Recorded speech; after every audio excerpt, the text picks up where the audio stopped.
പോലീസിനെ വിവരം കിട്ടുമ്പോൾ പോലീസ് ഇവിടെ വന്നു. അതിൽ പോലീസിനെ അവിടെ ഒരു ഓടിക്കുമ്പോൾ 2 പേർ അവിടെ ഒരു ടീം ഉണ്ടാക്കിയിട്ട് ഒരു ആൾക്ക് ഫയറിംഗ് കവറിംഗ് കൊടുത്തിട്ട് അങ്ങനെ ചെയ്തിട്ട് പോലീസിന് ഫയർ ചെയ്യുമ്പോഴാണ് അവിടെ ഒരു ആത്മരക്ഷയ്ക്ക് വേണ്ടി അത് ഒരു റിലീസ് ചെയ്യുമ്പോഴാണ് ദിവസം മൊത്തം രാത്രി നമ്മുടെ ഇവിടെ ഉണ്ടായിരുന്നു.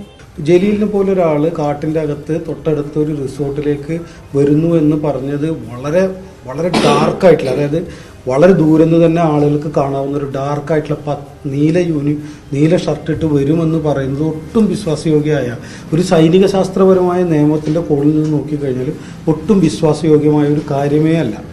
രാത്രി 9:45 വെടിവെപ്പ് തുടങ്ങിയിട്ട് രാവിലെ വരെ വെടിവെച്ചിരുന്നു എന്ന് ഇവർ പറയുന്നു. അത് ഒട്ടും വിശ്വാസയോഗ്യമല്ല. കാരണം എത്ര റൗണ്ട് വെടിവെക്കേണ്ടി വരും? 10,000 റൗണ്ട് വെടിവെക്കേണ്ടി വരും രാവിലെ വരെ വെടിവെക്കണം. അത്രയും ഉണ്ടയും കൈവശം വെച്ച് നടക്കാവുന്ന ഒരു കപ്പാസിറ്റി കേരളത്തിലെ മാവോയിസ്റ്റുകൾക്ക് ഒരു തണ്ടർ ബോൾട്ടിന് പോലും ഉണ്ടെന്ന് ഞാൻ വിചാരിക്കുന്നില്ല. നാട് ലോക്സഭാ തെരഞ്ഞെടുപ്പിന്റെ ചൂടിലേക്ക് കടക്കുകയാണ്. അന്നേരത്താണ് നമ്മൾ വയനാട്ടിൽ നിന്ന് മാവോയിസ്റ്റ് ആക്രമണത്തിന്റെ വാർത്ത കേൾക്കുന്നത്. മാവോയിസ്റ്റ് ആക്രമണത്തിൻ്റെതല്ല, മാവോയിസ്റ്റ് കൊല ചെയ്യപ്പെട്ടതിനെക്കുറിച്ചുള്ള വാർത്ത. റിസോർട്ടിലേക്ക് വന്ന് പോലീസുമായി ഏറ്റുമുട്ടൽ നടത്തി, ഗത്യന്തരമില്ലാതെ വെടിവെച്ച് കൊല്ലേണ്ടി വന്നു എന്നതാണ് പോലീസിന്റെ ഔദ്യോഗിക ഭാഷ്യം. വ്യാജ ഏറ്റുമുട്ടലാകാം അത് എന്ന് കൊല്ലപ്പെട്ട ജലീലിന്റെ സഹോദരൻ ആരോപിച്ചതും നമുക്ക് മുന്നിലുണ്ട്, നമ്മൾ കേട്ടു. മാവോയിസ്റ്റുകൾ ഒരു യാഥാർത്ഥ്യമാണ് രാജ്യത്ത്, അത്ര തന്നെ യാഥാർത്ഥ്യമാണ് പക്ഷേ അവരെ കൊന്നതിന് ശേഷമുള്ള പോലീസിന്റെ വ്യാജ ഏറ്റുമുട്ടൽ കഥകളും. ഇവിടെ വയനാട്ടിൽ അങ്ങനെ വ്യാജ ഏറ്റുമുട്ടൽ കൊലയാണ് നടന്നത് എന്ന് തീർപ്പ് പറയുകയല്ല, മറിച്ച് അങ്ങനെയൊരു പരാതി, ആക്ഷേപം കൊല്ലപ്പെട്ടയാളിൻ്റെ സഹോദരൻ ഉന്നയിക്കുമ്പോൾ അത് നമ്മൾ കണക്കിലെടുക്കണം, പരിശോധിക്കണം, അന്വേഷിക്കണം എന്നാണ് പറയുന്നത്. അതുകൊണ്ടാണ് അതിന്മേലാണ് ഇന്നത്തെ ചർച്ച. വയനാട്ടിൽ നടന്നതെന്ത്? മറ്റു മാർഗമില്ലാത്തതിനാലോ പോലീസ് ആ ചെറുപ്പക്കാരനെ വെടിവെച്ച് കൊന്നത്? അങ്ങനെയല്ല ആ കൊലപാതകമെങ്കിൽ അത് പരിശോധിക്കപ്പെടേണ്ടതല്ലേ? പോലീസ് ഭാഷ്യം അപ്പാടെ വിശ്വസിക്കുകയാണോ വേണ്ടത്? എന്തുകൊണ്ടാണ് കേരളത്തിലും ഇത്തരം ആശങ്കയുണ്ടാക്കുന്ന കാര്യങ്ങൾ ആവർത്തിച്ച് നടക്കുന്നത്? ഇതാണ് ചർച്ച. സ്വാഗതം.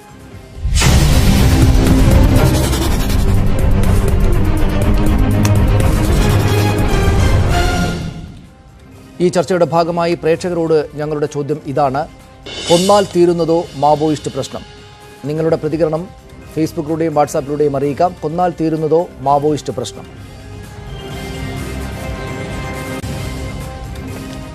ഈ ചർച്ചയിൽ പങ്കെടുക്കാൻ CPM നേതാവ് ശ്രീ KT കുഞ്ഞിക്കണ്ണൻ കോഴിക്കോട് നിന്നും നമ്മോടൊപ്പം ചേരുന്നു. അഡ്വക്കേറ്റ് PA പൗരൻ മഞ്ചേരിയിൽ നിന്ന്, സാമൂഹ്യ പ്രവർത്തകൻ, അദ്ദേഹം മഞ്ചേരിയിൽ നിന്ന് ചേരും. ശ്രീ ജോർജ് ജോസഫ്, അദ്ദേഹം മുൻ SP ആണ്, തിരുവനന്തപുരത്ത് നിന്ന് ഈ ചർച്ചയിൽ പങ്കെടുക്കും. കൊല്ലപ്പെട്ടയാളിൻ്റെ സഹോദരൻ CP റഷീദിനെ ഞങ്ങൾ ടെലിഫോണിലും ഈ ചർച്ചയുടെ ഭാഗമായി പ്രതീക്ഷിക്കുന്നു. ചർച്ചയിലേക്കും അതിഥികളിലേക്കും വരാം. ശ്രീ KT കുഞ്ഞിക്കണ്ണൻ കോഴിക്കോട്ട്, അഡ്വക്കേറ്റ് PA പൗരൻ മഞ്ചേരിയിൽ, ശ്രീ ജോർജ് ജോസഫ് തിരുവനന്തപുരത്ത് ഈ ചർച്ചയിൽ പങ്കെടുക്കുന്നു. ആദ്യം ശ്രീ KT കുഞ്ഞിക്കണ്ണൻ, ഇവിടെ ഒരു കൊലപാതകമാണ് ആത്യന്തികമായി നടന്നിരിക്കുന്നത്, അതും ഒരു ചെറുപ്പക്കാരൻ്റെ കൊലപാതകം. എത്ര ഹിംസാത്മകമായതാണെങ്കിലും ഒരു രാഷ്ട്രീയ പ്രത്യയശാസ്ത്രത്തിൽ വിശ്വസിച്ച് കാട് കയറി അത്രയ്ക്ക് സുഖകരമൊന്നുമല്ലാത്ത ജീവിതം ജീവിച്ചു കൊണ്ടിരുന്ന ഒരു ചെറുപ്പക്കാരൻ കൊല ചെയ്യപ്പെട്ടിരിക്കുന്നു വെടിയേറ്റിട്ട്. ഗത്യന്തരമില്ലാതെയാണ് വെടിവെച്ച് കൊല്ലേണ്ടി വന്നത് എന്ന പോലീസിന്റെ ഭാഷ്യം താങ്കൾ വിശ്വസിക്കുന്നുണ്ടോ? നാട് വിശ്വസിക്കേണ്ടതുണ്ടോ?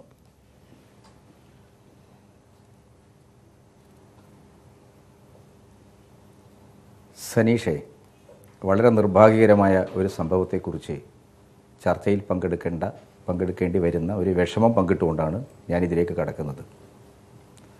എനിക്കും സനീഷിനുമൊക്കെയുള്ള വിവരം പോലീസ് നൽകിയ വിശദീകരണവും അവിടെ പോയി ഈ സംഭവത്തെക്കുറിച്ച് അന്വേഷിച്ചിട്ടുള്ള മാധ്യമപ്രവർത്തകർ നൽകുന്ന വിവരവുമാണ്.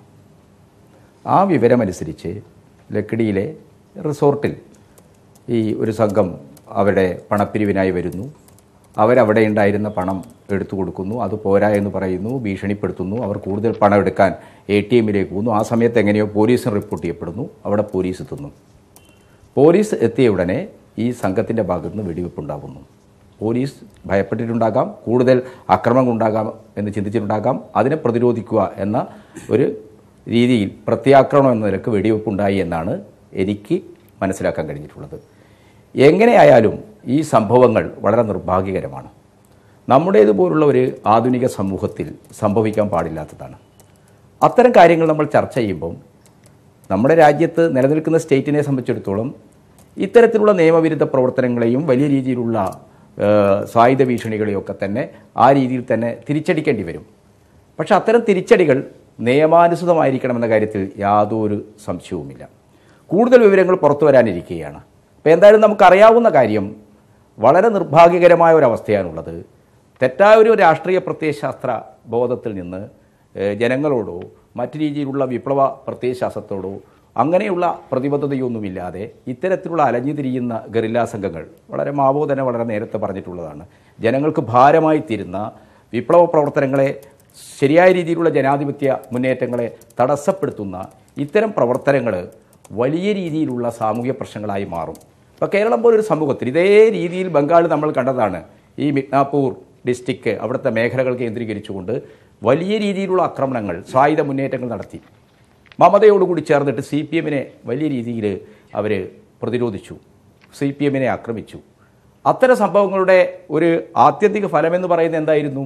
CPM അവിടെ മാറിയതിനു ശേഷമാണ് മാവോയിസ്റ്റുകൾ ഏറ്റവും കൂടുതൽ വേട്ടയാടപ്പെട്ടതും അതിൻ്റെ നേതാവായിട്ടുള്ള കിഷൻജി ഉൾപ്പെടെയുള്ള ആളുകൾ നിഷ്ഠൂരമായി കൊല ചെയ്യപ്പെട്ടതും. അപ്പോൾ കേരളം പോലെ ഒരു സമൂഹത്തിൽ മാവോയിസ്റ്റുകളുടെ രാഷ്ട്രീയ സായുധ സമരത്തിന് എന്തെങ്കിലും പ്രസക്തിയുണ്ടോ? ഇത്തരം അലഞ്ഞു തിരിയുന്ന ഒറ്റപ്പെട്ട ഏതാനും ഗ്രൂപ്പുകൾക്കോ വ്യക്തികൾക്കോ എന്തെങ്കിലും ചെയ്യാൻ പറ്റുമോ? ഒരൊറ്റ നിമിഷം ശ്രീ KT കുഞ്ഞുങ്ങളെ, ഞാൻ തിരിച്ചു വരാം താങ്കളിലേക്ക്. നമുക്ക് അത്ര ഗൗരവതരമായ വിഷയങ്ങളിലേക്ക് പോകേണ്ടതുണ്ട്, ആ രാഷ്ട്രീയ പ്രശ്നങ്ങളിലേക്ക്, ചോദ്യങ്ങളിലേക്ക് പോകേണ്ടതുണ്ട് താങ്കൾ വിശദീകരിക്കുന്നതിലേക്ക്. പക്ഷെ അതിനു മുമ്പ് ഒരു കൊലപാതകം എന്ന നിലക്ക് ഒരു ചെറുപ്പക്കാരൻ കൊല്ലപ്പെട്ടിരിക്കുകയാണല്ലോ ചെയ്തിരിക്കുന്നത്. അതിന്റെ കാര്യങ്ങളിലേക്ക് പോയതിനു ശേഷം ഞാൻ ഒന്നുകൂടെ താങ്കളിലേക്ക് വരാം. അഡ്വക്കേറ്റ് പൗരൻ, ഇവിടെ അദ്ദേഹം പറയുന്നത് പോലുള്ള രാഷ്ട്രീയ സാഹചര്യങ്ങളുണ്ട്. ഒപ്പം ഇവർ ആയുധധാരികളായിരുന്നു എന്ന കാര്യത്തിൽ സംശയമേ ഇല്ല. ഇവർ ആ റിസോർട്ടുകളിൽ നിന്നടക്കം ആളുകൾ വന്ന് പണം വാങ്ങുന്നത്, ഭക്ഷണം ചോദിക്കുന്നത്, നിർബന്ധിച്ച് ഭക്ഷണം ഉണ്ടാക്കി കഴിക്കുന്നതൊക്കെ ഒരു യാഥാർത്ഥ്യമാണ് എന്ന് ആ നാട്ടുകാരും അവിടെ പരിചയമുള്ള മാധ്യമപ്രവർത്തകരും പറയുന്നു. അപ്പോൾ മറ്റു മാർഗമില്ലാത്തതിനാലാണ് ആയുധം ഉപയോഗിച്ച് വെടിവെച്ചപ്പോഴാണ് ഞങ്ങൾക്ക് തിരിച്ചു വെടിവെക്കേണ്ടി വന്നത് എന്ന പോലീസിന്റെ ഭാഷ്യത്തെ അവിശ്വസിക്കാനുള്ള കാരണങ്ങൾ താങ്കൾക്കുണ്ടോ? അവിശ്വസിക്കുന്നത് ശരിയായിരിക്കുമോ?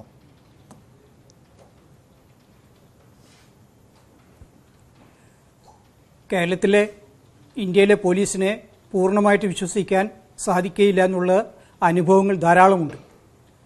ചില പ്രവർത്തകരെയും വിശ്വസിക്കാൻ പറ്റാത്ത ഒരു ഭൗതിക സാഹചര്യം ഇന്ന് കേരളത്തിലും ഇന്ത്യയിലും നിലനിൽക്കുന്നു. ലോകത്തെ ഏറ്റവും കൂടുതൽ മാധ്യമ രംഗത്ത് പ്രശ്നങ്ങളുണ്ടാക്കുന്നത് അല്ലെങ്കിൽ കളവായ മാധ്യമപ്രവർത്തനം നടത്തുന്ന ഒരു രാജ്യത്തിൽപ്പെട്ടതാണ് ഇന്ത്യ. അതുകൊണ്ട് തന്നെ പോലീസിൻ്റെ പ്ലാന്റേഴ്സായിട്ടുള്ള ധാരാളം മാധ്യമപ്രവർത്തകരെ നമുക്ക് പരിചയമുണ്ട്. അവർ നൽകുന്ന വിവരങ്ങൾ വെച്ചുകൊണ്ടാണ് പോലീസ് ഇതേമാതിരി ഒരു കഥ സൃഷ്ടിച്ചിരിക്കുന്നെങ്കിൽ, അല്ലെങ്കിൽ അവിടെയുള്ള നാട്ടുകാരെ പറഞ്ഞ് ബോധ്യപ്പെടുത്തിയിരിക്കുന്നെങ്കിൽ അത് ഒട്ടും വിശ്വാസയോഗ്യമല്ല എന്ന് ആദ്യമായിട്ട് പറയാൻ ആഗ്രഹിക്കുകയാണ്. ഇവിടെ രാത്രി 9:30 തുടങ്ങിയ ഷൂട്ടിംഗ് രാവിലെ 3:30 വരെ നീണ്ടു നിൽക്കുന്നു എന്ന് പറയുമ്പോൾ എത്രായിരം കാർട്രിഡ്ജസ് ഉപയോഗിച്ച് കാണും, എത്ര തോക്കുകൾ ഉപയോഗിച്ച് കാണും, എത്ര പേര് വെടിവെച്ചു, ഈ കാര്യങ്ങളെല്ലാം വളരെ വസ്തുനിഷ്ഠമായിട്ട് അന്വേഷിക്കേണ്ട ഒരു യാഥാർത്ഥ്യമാണ്.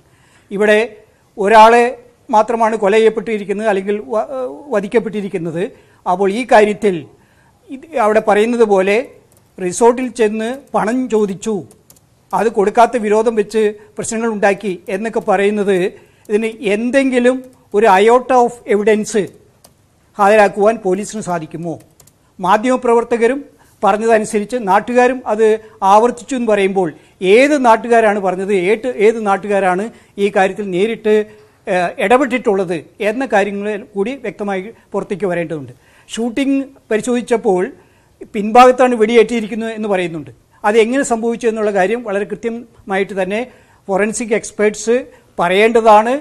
പോലീസിന്റെ ഭാഷ്യം വിശ്വസിച്ചുകൊണ്ടാണ് ഫോറൻസിക് എക്സ്പേർട്സ് റിപ്പോർട്ട് കൊടുക്കുന്നെങ്കിൽ ആ ഫോറൻസിക് എക്സ്പേർട്സിന്റെ അവരുടെ വിശ്വാസ്യതയെ തന്നെ ചോദ്യം ചെയ്യുന്ന രൂപത്തിലേക്ക് അത് പരിണമിക്കുകയും ചെയ്യും. പിന്നെ KT കുഞ്ഞിക്കണ്ണൻ പറഞ്ഞതുപോലെ എന്തുകൊണ്ട് കേരളത്തിലോ അല്ലെങ്കിൽ ഇന്ത്യയിലോ അല്ലെങ്കിൽ ലോകത്ത് എവിടെയും ഒരൊറ്റ മാവോയിസ്റ്റും അല്ലെങ്കിൽ അർബൻ നക്സലൈറ്റായിട്ടോ മാവോയിസ്റ്റായിട്ടോ ജനിക്കുന്നില്ല? ഭൗതിക സാഹചര്യങ്ങൾ, രാഷ്ട്രീയ, സാമ്പത്തിക, സാമൂഹ്യമായ എൻവറോൺമെന്റ്സ് ആണ് ഒരു വ്യക്തിയെ മാവോയിസ്റ്റായിട്ട് മാറ്റുന്നത്. നമുക്ക് അതിലേക്ക് എന്തുകൊണ്ട് ഈ രാഷ്ട്രീയ പ്രശ്നം ഉണ്ടാകുന്നതിലേക്ക് നമുക്ക് വരേണ്ടതുണ്ട്. രണ്ടാം ഘട്ടത്തിൽ ഞാൻ താങ്കളിലേക്ക് വരാം. അതിനു മുമ്പ് ശ്രീ ജോർജ് ജോസഫ്, ഇവിടെ പോലീസിനെ അവിശ്വസിക്കാൻ ഒരു 100,000 കാരണങ്ങൾ ഇത്തരം സന്ദർഭങ്ങളിൽ നമുക്ക് നാട്ടുകാർക്ക് മുന്നിൽ ഉണ്ടാകാറുണ്ട്. മറ്റു സംസ്ഥാനങ്ങളിൽ മാവോയിസ്റ്റ് വേട്ട എന്നത് വ്യാജ ഏറ്റുമുട്ടൽ കഥകളായിട്ടാണ് കൂടുതലായിട്ടും പിന്നീട് പരിചയപ്പെട്ട് വരാറ്. ഇത്തരം കാര്യങ്ങളിൽ നല്ല തഴക്കവും പഴക്കവുമുള്ള ആളുകളാണ് പോലീസ് സേന എന്ന ധാരണ പൊതുവിൽ ഇതുമായി ബന്ധപ്പെട്ടൊക്കെ കാര്യങ്ങൾ ചികഞ്ഞ് പരിശോധിക്കുന്ന ആളുകൾക്കുണ്ട് താനും. അത്തരമൊരു സംശയാത്മകമായിട്ടുള്ള സംശയം വെച്ചുകൊണ്ട് നോക്കിയാൽ ഇത് വിശ്വസിക്കാവുന്ന കാര്യമാണോ? പോലീസിന് ഇതല്ലാതെ മറ്റു മാർഗമുണ്ടായിരുന്നില്ലേ? പോലീസ് പറയുന്ന കഥ വിശ്വസിക്കാവുന്നതാണോ? അല്ല, ഈ കേസ് നമ്മൾ പരിശോധിക്കുമ്പം ഇതൊരു ട്രൂ കേസാണ്. അപ്പോൾ ഇതിനകത്ത് പോലീസിൻ്റെ കഥയായാലും ശരി, ആരുടെ കഥയായാലും ശരി, ഇതിനകത്ത് യാഥാർത്ഥ്യങ്ങൾ നമ്മൾ മനസ്സിലാക്കണം. ഇവരൊരു നിരോധിത സംഘടനയാണ്.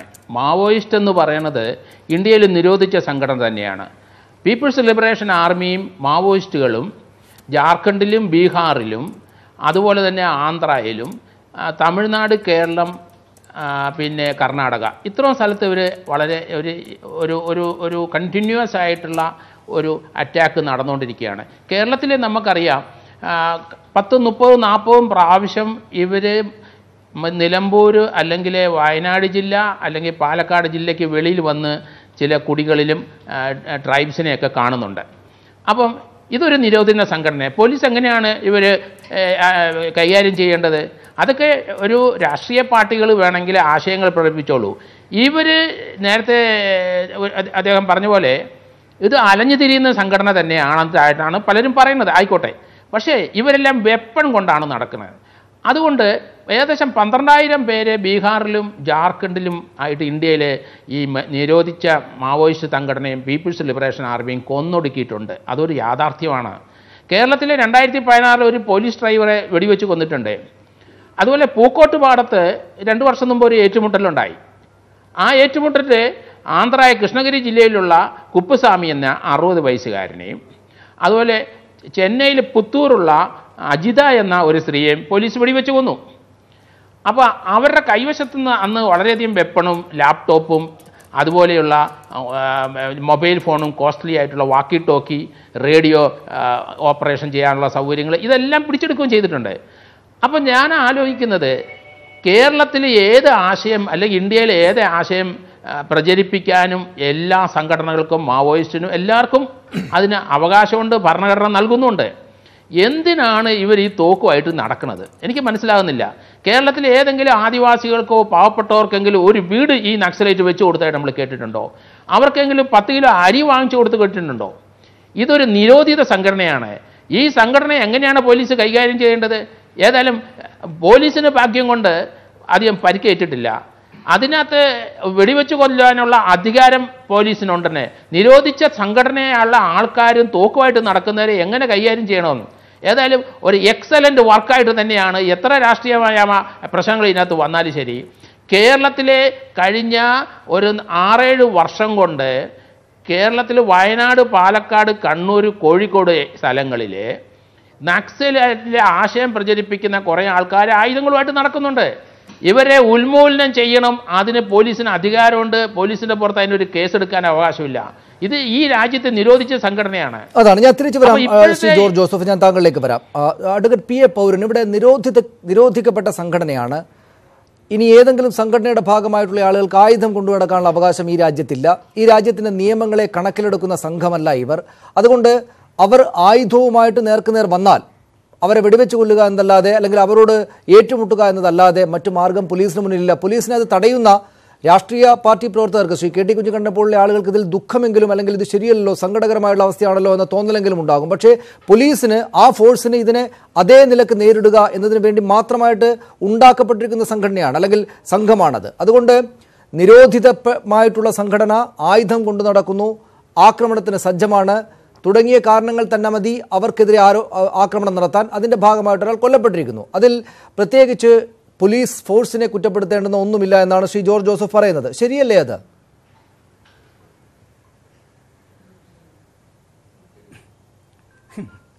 ജോർജ് ജോസഫിന് നിലപാട് വളരെ വിഷമം തോന്നുന്നു. കാരണം അദ്ദേഹത്തിന് അതേ പറയാൻ പറ്റുള്ളൂ. കാരണം വളരെ കാലം പോലീസ് സംവിധാനത്തിൽ നിന്നിരുന്ന SP ആയിട്ട് റിട്ടയർ ചെയ്ത ഒരാളാണ്. വ്യക്തിപരമായിട്ട് എനിക്ക് അദ്ദേഹത്തെ അറിയാം. പക്ഷേ അദ്ദേഹത്തിന് അങ്ങനെ ഒരു നിലപാട് സ്വീകരിക്കാനേ സാധിക്കുകയുള്ളൂ എന്നുള്ളതിൽ ഖേദമുണ്ട്. പ്രത്യേകിച്ചും 2015 സുപ്രീം കോടതിയുടെ വിധി അനുസരിച്ച്, ചീഫ് ജസ്റ്റിസ് അധ്യക്ഷനായിട്ടുള്ള ആ കോടതിയുടെ വിധി അനുസരിച്ച് ഇതേപോലെയുള്ള എൻകൗണ്ടറുകൾ ഉണ്ടായിക്കഴിഞ്ഞാൽ ആദ്യമേ ചെയ്യേണ്ട പരമപ്രധാനമായ ഒരു ഉത്തരവാദിത്തമുണ്ട് പോലീസിന്. ഒരു FIR ഇതിൻ്റെ പോലീസിൻ്റെ പേരിൽ ചാർജ് ചെയ്യണം, അല്ലെങ്കിൽ FIR രജിസ്റ്റർ ചെയ്യണം എന്നുള്ള കാര്യം 2016, 16 ക്രിമിനൽ ലോ ജേണൽ 610 പേജ് 610 വളരെ വ്യക്തമായിട്ട് തന്നെ ചീഫ് ജസ്റ്റിസ് അധ്യക്ഷനായിട്ടുള്ള ഒരു ബെഞ്ചിന്റെ വളരെ ലാൻഡ്മാർക്ക് ഡിസിഷൻ ഉണ്ട്. അത് മിസ്റ്റർ ജോർജ് ജോസഫ് കണ്ടിട്ടുണ്ടാവില്ല. കാരണം പോലീസുകാരെ സംബന്ധിച്ചിടത്തോളം നിയമം അറിയേണ്ട ആവശ്യമില്ല, അവർക്ക് ആയുധം മതി, അത് പ്രയോഗിക്കുന്ന രീതി മതി, ഇൻവെസ്റ്റിഗേഷൻ എന്നുള്ള ഒരു തട്ടിപ്പിൽ കൂടി അവരെ ന്യായീകരിക്കുകയും ചെയ്യും. അപ്പോൾ ജോർജ് ജോസഫ് ആദ്യം വായിക്കേണ്ടത് 2016 സുപ്രീം കോടതിയുടെ ചീഫ് ജസ്റ്റിസ് അധ്യക്ഷനായിട്ടുള്ള ഒരു ജഡ്ജ്മെന്റ് ഉണ്ട്, PUCL versus state of Maharashtra, people's union for civil liberties versus state of Maharashtra. ആ കേസിലെ വിധി നിർണയം ഒന്ന് വായിച്ചു നോക്കിയാൽ ജോർജ് ജോസഫിന് കാര്യങ്ങൾ വ്യക്തതയുണ്ടാകും. ഇവിടെ എൻകൗണ്ടർ ഡെത്തുകൾ കേരളത്തിലും ഇന്ത്യയിലും ധാരാളമായിട്ട് നടന്നുകൊണ്ടിരിക്കുന്നു. അതിനെല്ലാം വളരെ കൃത്യമായിട്ട് തന്നെ അവലോകനം ചെയ്തുകൊണ്ട് 31 ഡയറക്ഷൻസ് ആണ് അല്ലെങ്കിൽ ഡയറക്റ്റീവ്സ് ആണ് കേന്ദ്ര സംസ്ഥാന സർക്കാരുകൾക്ക് സുപ്രീം കോടതി കൊടുത്തിരിക്കുന്നത്. അതിലേറ്റവും പ്രധാനപ്പെട്ട ഒരു കാര്യം, ഇതേപോലെ ഒരു എൻകൗണ്ടർ ഉണ്ടായാൽ, പോലീസ് ഭാഷ്യത്തിൽ എൻകൗണ്ടർ ഡെത്തുകൾ ഉണ്ടായാൽ അതിന് ഉത്തരവാദികളായ പോലീസിന്റെ പേരിൽ ഒരു FIR രജിസ്റ്റർ ചെയ്യണം. എന്നിട്ട് ഏറ്റവും ഈ എൻകൗണ്ടറിന് നേതൃത്വം കൊടുത്ത പോലീസ് ഉദ്യോഗസ്ഥന്റെ റാങ്കിനേക്കാൾ ഉയർന്ന റാങ്കിലുള്ള ഒരു ഉദ്യോഗസ്ഥൻ ആ കേസ് അന്വേഷിക്കണം. അതൊക്കെ സ്വാഭാവികമായും ചെയ്യുമായിരിക്കില്ലേ? അതായത് ഇത്തരത്തിലുള്ള സുപ്രീം കോടതി വിധി ഇത് സംബന്ധിച്ചുണ്ടെങ്കിൽ, ഇത്തരം നിർദ്ദേശങ്ങൾ ഉണ്ടെങ്കിൽ സ്വാഭാവികമായിട്ടും പോലീസ് അതൊക്കെ ചെയ്യുമായിരിക്കില്ലേ? അത് ചെയ്യുന്നത് പ്രയാസമുള്ള കാര്യമല്ലല്ലോ. അവർക്ക് അനുകൂലമായിട്ട് അന്വേഷിക്കാവുന്ന നില എങ്കിലും ഉണ്ടാകും എന്ന കാര്യവും കൂടെ പരിശോധിക്കുമ്പോൾ ഞാൻ ചോദിക്കുന്നത്, അത്തരം കാര്യങ്ങൾ, എൻകൗണ്ടർ അനന്തര കാര്യങ്ങൾ ഒക്കെ പോലീസ് ചെയ്യുമ്പോൾ തന്നെയും ഇങ്ങനെയൊരു സാഹചര്യം മുന്നിലുണ്ട് എന്ന കാര്യത്തിൽ അവരെ കുറ്റപ്പെടുത്താനാകുമോ? അവർക്ക് നേരെ വെടിയുതിർക്കപ്പെടുമ്പോൾ പോലീസ് തിരിച്ചു വെടിവെക്കാൻ പാടില്ല എന്ന് നമുക്ക് ശഠിക്കാനാവുമോ?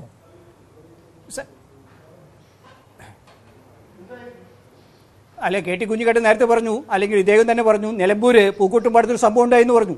പൂക്കോട്ടുംപാടത്ത് സംഭവം ഉണ്ടായത് കുപ്പ് ദേവരാജനും അതേപോലെ തന്നെ അജിതയും അവര് ആക്രമിച്ചു എന്ന് പറഞ്ഞു. ഒരൊറ്റ ഇല പോലും 63 പോലീസുകാരാണ് ഈ രണ്ടുപേരെ ആക്രമിച്ച് 2016 നവംബർ 24 വെടിവെപ്പ് നടത്തിയത്. ഒരൊറ്റ പോലീസുകാരന് പോലും ഒരു ചെറിയ പോറൽ പോലും ഏറ്റിട്ടില്ല. അവർ നിന്ന പൊസിഷനിലുള്ള ഒരൊറ്റ മരത്തിലെ ഒരു ഇല പോലും താഴേക്ക് വീണിട്ടില്ല. അപ്പോൾ എൻകൗണ്ടർ ഉണ്ടായിരുന്നോ ഇല്ലയെന്നുള്ള കാര്യം വസ്തുനിഷ്ഠമായിട്ട് അന്വേഷിച്ചാൽ, അല്ലെങ്കിൽ സ്വാഭാവിക ബുദ്ധിക്ക് ആലോചിച്ചു കഴിഞ്ഞാൽ ഒരു എൻകൗണ്ടർ പോലും ഉണ്ടായിരുന്നില്ല എന്നുള്ള കാര്യം വളരെ വ്യക്തമായിട്ട് നമുക്ക് അറിയാൻ സാധിക്കും. പക്ഷേ എന്നിട്ട് പോലും ഒരു FIR ദേവേഷ് കുമാർ ബെഹ്റ ഉൾപ്പെടെയുള്ള SP ഉൾപ്പെടെയുള്ള പോലീസ് ഉദ്യോഗസ്ഥന്മാർക്കെതിരെ ഒരു FIR പോലും രജിസ്റ്റർ ചെയ്യുവാൻ കേരള പോലീസ് തയ്യാറായില്ല എന്നുള്ളതാണ് സംഭവത്തിന്റെ ഗൗരവം വർദ്ധിപ്പിച്ചുകൊണ്ടിരിക്കുന്നത്. അതാണ് സുപ്രീം കോടതി വിധി. താങ്കൾ തന്നെ സൂചിപ്പിച്ച സുപ്രീം കോടതി വിധി പാലിക്കപ്പെടുന്നില്ല എന്നതാണ്. ഞാൻ തിരിച്ചു വരാം താങ്കളിലേക്ക്. ശ്രീ KT കുഞ്ഞിക്കണ്ണൻ, ഇവിടെ ഈ പോലീസിന്റെ ഭാഷ്യത്തിനകത്ത് ഒരുപാട് എന്ന് വെച്ചാൽ ഈ പറയുന്ന സംഭവങ്ങൾ നടന്നിട്ടില്ല എന്നല്ല, പക്ഷേ കൊലപാതകത്തിലേക്ക് പോകേണ്ടിയിരുന്നില്ലല്ലോ എന്ന് തോന്നലുണ്ടാക്കുന്ന, ഒരു ചെറുപ്പക്കാരനെ കൊന്നുകളയേണ്ടിയിരുന്നില്ലല്ലോ എന്ന സങ്കടകരമായ തോന്നലുണ്ടാക്കുന്ന കുറേയേറെ കാര്യങ്ങളുണ്ട്. ഒന്ന്, ഈ പറയുന്ന 5 പേരാണ് അവിടേക്ക് വന്നത്, റിസോർട്ടിലേക്ക് വന്നത് എന്നെല്ലാ മാധ്യമ വാർത്തകളും പറയുന്നു, പോലീസും പറയുന്നു. 5 പേരോളം അടങ്ങുന്ന സംഘം എന്നാണ്. അവിടുത്തെ ഒരു പ്രാദേശിക ഭൂമിശാസ്ത്രം അനുസരിച്ച് വല്ലാത്ത തോതിൽ ഓടി രക്ഷപ്പെടാനൊന്നും പറ്റുന്ന കാട്, ചെങ്കുത്തായ കയറ്റമാണത്രേ അവിടെ. അതുകൊണ്ട് അങ്ങനെ ഓടി രക്ഷപ്പെടുക എന്നത് സാധ്യമല്ല എന്ന് പറയുന്നു. വളരെ വലിയ ഒരു സംഘം തണ്ടർബോൾട്ട് അടക്കമുള്ള ആളുകൾ വളരെ പെട്ടെന്ന് തന്നെ റിസോർട്ടിനകത്തേക്ക് എത്തുകയും ഇവരെ പുറത്തു ചാടി രക്ഷപ്പെടാൻ പറ്റാത്ത വിധത്തിൽ എന്തായാലും ബ്ലോക്ക് ചെയ്യാൻ പറ്റുകയും ചെയ്തിട്ടുണ്ട്. നിരന്തരമായിട്ട് മണിക്കൂറുകളോളം വെടിവെപ്പുണ്ടായി എന്നും പറയുന്നു. ജീവനോടെ പിടിക്കാവുന്ന നിലയായിരുന്നില്ലേ? ഇപ്പോൾ കൊല്ലപ്പെട്ടിരിക്കുന്ന ഈ ചെറുപ്പക്കാരൻ്റെ മൃതദേഹത്തിൻ്റെ പരിസരത്ത് സമീപത്ത് ഒരു നാടൻ തോക്ക് മാത്രമാണ് കിടക്കുന്നത്. നമ്മുടെ വലിയ ഫോഴ്സിന് കൊല്ലാതെ നിയമത്തിന് വിധേയമാക്കാമായിരുന്നില്ലേ എന്ന ചോദ്യം നമ്മൾ ഉന്നയിക്കേണ്ടുന്ന സമയമല്ലേ അത് പോലീസ് ഈ ശ്രീ ജോർജ് ജോസഫ് സൂചിപ്പിച്ചതുപോലെ ഇവരെ ഉന്മൂലനം ചെയ്യുക എന്നതാണ് ഞങ്ങളുടെ ദൗത്യം എന്ന് പോലീസ് ഫോഴ്സ് കരുതുന്നതിൻ്റെ ഭാഗമായിട്ട് കൂടെയാണ് ഇങ്ങനെയൊരു കൊലപാതകം ഉണ്ടായിട്ടുള്ളത് എന്നത് നിസ്സാരമായിട്ടുള്ള സംഗതിയായിട്ട് തള്ളാനാകുമോ?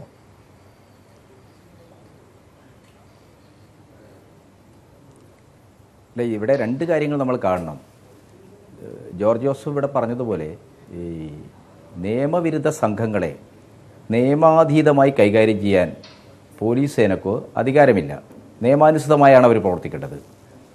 ഈ സംഭവത്തിൻ്റെ ഒരു വസ്തുനിഷ്ഠതയിൽ നിന്ന് വേണ്ടി മാത്രമേ ഇത് നമുക്ക് ചർച്ച ചെയ്യാൻ പറ്റൂ. നമുക്കിപ്പോൾ അറിയാവുന്ന കാര്യം, ഇവരുടെ ഭാഗത്ത് വെടിവെപ്പ്, പോലീസ് വാഹനം വന്ന് നിന്ന ഉടനെ വെടിവെപ്പുണ്ടായി. സ്വാഭാവികമായിട്ടും പോലീസ് പേടിച്ചിട്ടുണ്ടാകാം. പോലീസ് ഈ സംഘത്തെക്കുറിച്ച് വേണ്ടത്ര വിവരമില്ലാത്തൊരു സാഹചര്യത്തിൽ പോലീസ് വെടിവെച്ചിട്ടുണ്ടാകാം.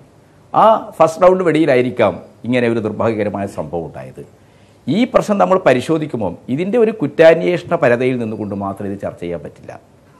നമുക്ക് നമ്മുടെ സമൂഹത്തിൻ്റെ ജനാധിപത്യവൽക്കരണ പ്രക്രിയയെ മുന്നോട്ട് കൊണ്ടുപോകണമെങ്കിൽ ഒരു നിയമവ്യവസ്ഥ നിലനിൽക്കുന്ന രാജ്യത്ത് നമ്മുടേതുപോലൊരു സമൂഹത്തിൽ ഈ രീതിയിലുള്ള സായുധ സംഘങ്ങൾക്ക് ഏതെങ്കിലും രീതിയിലുള്ള സാമൂഹ്യ മാറ്റം ഉണ്ടാക്കാൻ പറ്റുമോ? നമ്മളത് ആലോചിക്കേണ്ട ഒരു കാര്യമാണ്. ലോകത്ത് ഇതിൻ്റെ എല്ലാ മാതൃകകളും പരാജയപ്പെട്ടു പോയി. ഞങ്ങളൊക്കെ ഒരു കാലത്ത് ഇതിനെക്കുറിച്ച് വലിയ മോഹങ്ങൾ സൂക്ഷിച്ച ആളുകളാണ്. ഇതിൻ്റെ എല്ലാ മാതൃകകളും പരാജയപ്പെട്ടു പോയി. ഇന്ന് മാറി വന്ന ലോകത്തിനകത്ത് ഒറ്റപ്പെട്ട സമൂഹത്തിൻ്റെ മുഖ്യധാരയിൽ നിന്ന് ഒളിച്ചോടി വനാന്തരങ്ങളിൽ ജീവിക്കുകയും വിപ്ലവ പ്രവർത്തനങ്ങൾ നടക്കുന്നു എന്ന പ്രതീതി സൃഷ്ടിക്കുകയും ചെയ്യുന്ന ഇത്തരം സംഘങ്ങൾ, അതിനാവശ്യമായിട്ടുള്ള പ്രത്യയശാസ്ത്രം, ആ പ്രത്യയശാസ്ത്രം എന്ന് പറയുന്നത് എൻ്റെ പ്രിയപ്പെട്ട സുഹൃത്ത് പൗരൻ ഉൾപ്പെടെയുള്ള ആളുകൾ ആലോചിക്കേണ്ടതാണ്. അദ്ദേഹം പൗരാവകാശത്തിൻ്റെ പേരിലാണ് ഇവിടെ പ്രതിനിധീകരിക്കുന്നെങ്കിലും അദ്ദേഹം പറയുന്ന ഐഡിയോളജി, അദ്ദേഹത്തിൻ്റെ കമ്മിറ്റ്മെൻറ്റ് നമ്മൾ മനസ്സിലാക്കണം. ഒരു പൗരാവകാശ പ്രവർത്തകൻ എന്നതിലപ്പുറത്ത് ഇത്തരം ആളുകളുടെ പ്രത്യയശാസ്ത്രം ഇന്ന് തൊഴിലാളികളുടെയോ കൃഷിക്കാരുടെയോ ആദിവാസികളുടെയോ മറ്റ് ദരിദ്ര ജനസമൂഹങ്ങളുടെയോ താല്പര്യങ്ങളെ സംരക്ഷിക്കുന്നതാണോ? ആ രീതിയിൽ അത് രൂപപ്പെട്ടതാണോ? അല്ല. നമ്മളത് മനസ്സിലാക്കണം. ഇപ്പോൾ ഈ കേരളത്തിലെ മാവോയിസ്റ്റ് വിഭാഗമായി പ്രവർത്തിക്കുന്ന ആളാരും 70കളുടെ നക്സൽവാരിയുടെ തുടർച്ചയായിട്ട് നിൽക്കുന്ന ആളുകളൊന്നുമല്ല. കെ വേണു ബിന്ദ്രവാലയിൽ നിന്ന് ആവേശം ഉൾക്കൊണ്ട് ഇതാ കേരളം കേരളീയർക്കെന്നൊക്കെ പറയുന്ന കേരളീയ വിഘടനവാദം ഉന്നയിക്കുന്ന ഒരു ചരിത്ര കാലഘട്ടത്തിൽ വന്ന ഒരു തലമുറയാണ് വരുന്നത്. ആ തലമുറയെ സംബന്ധിച്ചിടത്തോളം പഴയ ചൈനീസ് വിപ്ലവവും അതിൻ്റെ ഭാഗമായിട്ട് സോവിയറ്റ് യൂണിയനായിട്ടുള്ള തർക്കവും അതിൻ്റെ ഭാഗമായിട്ട് ലോകത്ത് വിപ്ലവം നടത്താനുള്ള സായുധ സാധ്യതകളെക്കുറിച്ചുള്ള അന്വേഷണങ്ങളും CPC മുന്നോട്ട് വെച്ച ലൈനും അതിൻ്റെ ഭാഗമായിട്ട് നക്സൽബാരി നടന്ന സമരവും ഈ ചരിത്ര സാഹചര്യങ്ങളുമായിട്ട് ബന്ധപ്പെട്ട ഒരു പ്രസ്ഥാനമല്ല ഇത്. അതിൽ നിന്നെല്ലാം മറികടന്നുകൊണ്ടുള്ള തനി സായുധവാദം അമേരിക്കൻ കമ്മ്യൂണിസ്റ്റ് പാർട്ടിയുടെ നേതാവായിട്ടുള്ള ബാബോ ഓക്കീനാണ് സായുധ സമരം മാർക്സിസം എന്ന് പറയുന്നത് തന്നെ ബലപ്രയോഗത്തിൻ്റെ സിദ്ധാന്തമാണെന്ന് സ്ഥാപിക്കുന്ന അത്തരം തെറ്റായ പ്രത്യയശാസ്ത്രങ്ങളുടെ സ്വാധീനത്തിൽ പെട്ടുപോകുന്ന, അതൊരു ഉന്മാദം പോലെ കൊണ്ടുപടക്കുന്ന ചെറുപ്പക്കാർക്ക് സംഭവിക്കുന്ന ഒരു ദുരന്തം, തീർച്ചയായിട്ടും സാമൂഹികമായ ഒരു ഉത്തരവാദിത്വം സാമൂഹ്യ രംഗത്ത് ജനാധിപത്യത്തിന് വേണ്ടി നിലകൊള്ളുന്ന പൗരൻ ഉൾപ്പെടെയുള്ള നമുക്ക് എല്ലാവർക്കുമുണ്ട്. ഈ സംഭവത്തിൽ നിയമാതീതമായി പോലീസ് പ്രവർത്തിച്ചിട്ടുണ്ടെങ്കിൽ അത് അന്വേഷണത്തിലൂടെ അതിനാവശ്യമായ നടപടികൾ നമുക്ക് പുറത്തു കൊണ്ടുവരാം. സർക്കാർ തയ്യാറാവുന്നില്ലേ പൗരൻ പോലുള്ള ആളുകൾക്ക് കോടതിയിൽ പോകാമല്ലോ, ആ രീതിയിൽ അന്വേഷണം നടത്താമല്ലോ. പക്ഷെ നമ്മൾ ഇത് ചർച്ച ചെയ്യുമ്പോൾ ഈ പ്രശ്നത്തിന്റെ ഒരു പക്ഷത്ത് നിന്നുകൊണ്ട് മാത്രം, ഒരു കുറ്റാന്വേഷണപരമായ തലങ്ങളിൽ നിന്നുകൊണ്ട് മാത്രം ഇത് ചർച്ച ശരിയാണ്. താങ്കൾ പറയുന്നത് ശരിയാണ് ശ്രീ KT. അതിന്റെ രാഷ്ട്രീയത്തെക്കുറിച്ച് ചർച്ച ചെയ്യാതെ, അതിന്റെ ആശയപരമായിട്ടുള്ള കാര്യങ്ങളെക്കുറിച്ച് ചർച്ച ചെയ്യാതെ ഇത്തരം സന്ദർഭങ്ങളിൽ ചർച്ച കൊണ്ടുപോകുന്നത് ശരിയായ കാര്യമല്ല, അത് പരിപൂർണമാവുകയില്ല. പക്ഷേ ശ്രീ KT കുഞ്ഞിക്കണ്ണൻ ഇവിടെ ഈ പറയുന്നത് പോലെ അദ്ദേഹം അല്പം മുമ്പ് സൂചിപ്പിച്ചല്ലോ, സുപ്രീം കോടതി വിധി ഉണ്ടായിരിക്കുന്ന കൃത്യമായിട്ട് ഇങ്ങനെ ചെയ്യണം, ഒരു എൻകൗണ്ടർ കൊല ഇതുമായി ബന്ധപ്പെട്ട് നടന്നാൽ ഉണ്ടാവുകയാണെങ്കിൽ നിങ്ങൾ ചെയ്യേണ്ടതെന്ന് സുപ്രീം കോടതി പറഞ്ഞ കാര്യത്തെ കേരളത്തിൽ നമ്മുടെ നീതിന്യായ വ്യവസ്ഥ, നിയമവ്യവസ്ഥ നല്ല നിലക്ക് പരിപാലിക്കപ്പെട്ടു പോരുന്നു എന്ന് പറയുന്ന കേരളത്തിൽ കുപ്പു സ്വാമിയുടെയും ഈ പറയുന്ന അജിതയുടെയും കൊലപാതകവുമായി ബന്ധപ്പെട്ട് ഉണ്ടായിട്ടില്ല എന്നാണ് അദ്ദേഹം ചൂണ്ടിക്കാണിക്കുന്നത്. കുപ്പു ദേവരാജിൻ്റെയും അജിതയുടെയും കൊലപാതകവുമായി ബന്ധപ്പെട്ട് ഉണ്ടായിട്ടില്ല. അതായത് അതിനുശേഷം ചെയ്യേണ്ടത് എന്ത്? FIR ഇടണം, അതിനേക്കാൾ മുതിർന്നൊരു ഉദ്യോഗസ്ഥനുമായിട്ട് ബന്ധപ്പെട്ട് അദ്ദേഹത്തിന് കീഴിൽ അന്വേഷണം വരണമെന്ന് സുപ്രീം കോടതി വിധി ഉണ്ടായിട്ട് പോലും അത് പാലിക്കപ്പെട്ടിട്ടില്ല എന്നാണ് അദ്ദേഹം ചൂണ്ടിക്കാണിക്കുന്നത്. അത്തരം നിയമവ്യവസ്ഥക്കകത്തുകൂടെയല്ല താങ്കളടക്കമുള്ള ആളുകൾ സൂചിപ്പിക്കുന്ന രാഷ്ട്രീയ പ്രശ്നങ്ങളാൽ പരിശോധിക്കപ്പെടേണ്ടുന്ന ഈ സംഭവം നിയമത്തിൻ്റെ സുഘടിതമായുള്ള വ്യവസ്ഥക്കകത്തുകൂടെയല്ല പരിപാലിക്കപ്പെടുന്നത്. അവിടെ പോലീസ് ഒരു അധികാരികളായിട്ട് നിന്ന് കുഴപ്പമുണ്ടാക്കുകയാണ്, ഒരു നിയമവും പാലിക്കാതെ മുൻവിധികളാൽ ഇവരെ ആക്രമിക്കുകയാണ് എന്ന കാര്യം സ്ഥാപിക്കപ്പെടുകയല്ലേ അദ്ദേഹം അക്കാര്യം സൂചിപ്പിക്കുന്നതിലൂടെ? ശ്രീ KT കുഞ്ഞിക്കണ്ണൻ. അല്ല, ഞാൻ സനീഷ ഈ ചർച്ചയിൽ പങ്കെടുക്കുന്നത് സ്റ്റേറ്റിൻ്റെ ഒരു ബലപ്രയോഗത്തെയും ഒരു നിയമാതീത പ്രവർത്തനത്തെയും ഞാൻ ന്യായീകരിക്കില്ല.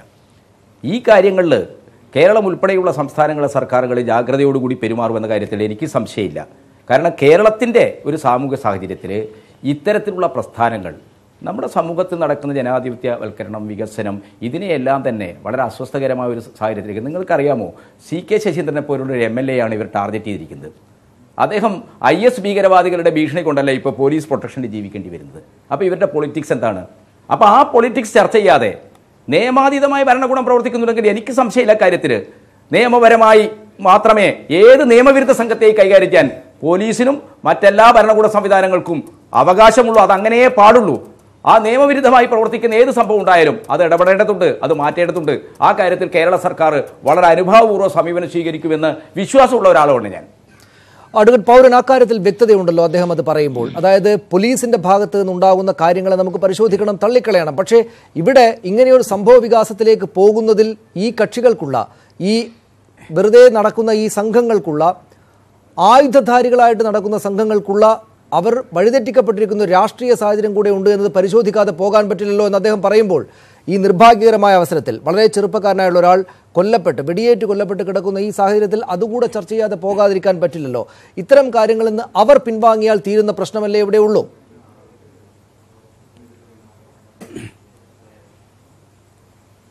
സനീഷെ, ഇതിനകത്തൊരു കാര്യം, ഇപ്പോൾ ഈ പറഞ്ഞ മരിച്ച യുവാവ് തോക്ക് ഏന്തിക്കൊണ്ട് ഈ റിസോർട്ടിൽ പോയതിന് എന്തെങ്കിലും തെളിവോ മറ്റു കാര്യങ്ങളോ ഉണ്ടോ?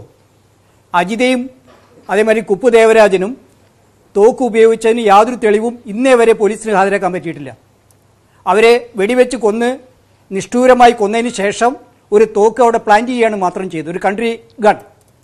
അപ്പോൾ അതേപോലെയുള്ള പ്ലാന്റിങ് സ്വാഭാവികമായിട്ടും കേരളത്തിലെ പോലീസ് നടത്താറുണ്ട്. പ്രത്യേകിച്ച് തണ്ടർ ബോൾട്ട് പോലെയുള്ള പോലീസ് സംവിധാനത്തിൻ്റെ കയ്യിൽ ഇതെല്ലാം വളരെ റെഡിമെയ്ഡായിട്ട് തന്നെ സാധനങ്ങളുണ്ട്. അപ്പോൾ അതുകൊണ്ട് തന്നെ ഇവർ തോക്ക് ഉപയോഗിച്ചാണ്, അല്ലെ തോക്ക് ഏന്തിക്കൊണ്ടാണ് റിസോർട്ടിൽ പോയത്, അവിടെ ചെന്ന് പണം ആവശ്യപ്പെട്ടു, ഇതിനൊന്നും യാതൊരു തെളിവും ഹാജരാക്കാൻ സാധിച്ചിട്ടില്ല. ഇതെല്ലാം പറഞ്ഞ് നമ്മൾ ധരിപ്പിക്കുന്നതാണ്. ശ്രീ കെ ടി കുഞ്ഞിക്കണ്ണനും ഇതിൻ്റെ കുറേ അനുഭവം ഉണ്ടാവുമെന്ന് എനിക്ക് തോന്നുന്നു. അദ്ദേഹം കുറേ കാലം ഈ കാര്യമൊക്കെ ആയിട്ട് വളരെ ബന്ധപ്പെട്ട് പ്രവർത്തിച്ചിരുന്ന ഒരാളാണ്. ഇപ്പോൾ നിലപാട് മാറ്റി അതേ എയർ കണ്ടീഷണർ മുറിയിലോ അല്ലെങ്കിൽ എയർ കൂൾഡ് മുറിയിലോ ഇരിക്കുന്നു എന്നുള്ളത് കൊണ്ട് ഇതിനെ മുഴുവൻ തള്ളി പറയുന്നത് അതോടൊപ്പം തന്നെ ശരിയല്ല. പക്ഷേ ഒരു നിലപാട്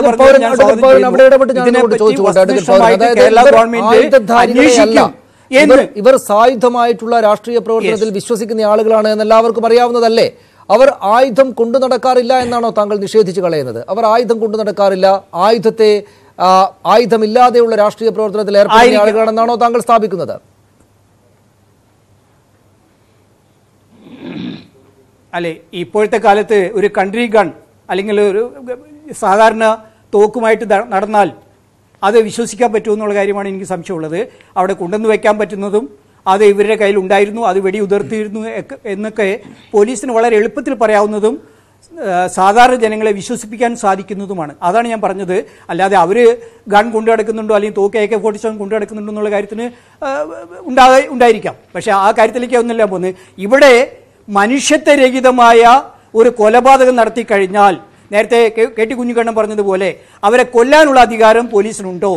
ഇവിടെ തോക്ക് വേണ്ടി അവർ റിസോർട്ടിൽ ചെന്നു പണം ആവശ്യപ്പെട്ട് എക്സ്റ്റോർട്ട് ചെയ്യാൻ വേണ്ടി ശ്രമിച്ചെങ്കിൽ അവരെ നിയമത്തിന് മുമ്പിൽ ബുക്ക് ചെയ്ത് അല്ലെങ്കിൽ കേസ് രജിസ്റ്റർ ചെയ്ത് അതിൻ്റെ പേരിൽ അന്വേഷണം നടത്തി അവരെ കോടതിയിൽ ഹാജരാക്കി കോടതി ശിക്ഷ നൽകുക അല്ലാതെ പോലീസിന് ഇതേമാതിരി പോയിന്റ് ബ്ലാങ്ക് ആയിട്ട് അവരെ വെടിവെച്ച് കൊല്ലാനുള്ള അവകാശമുണ്ടോ?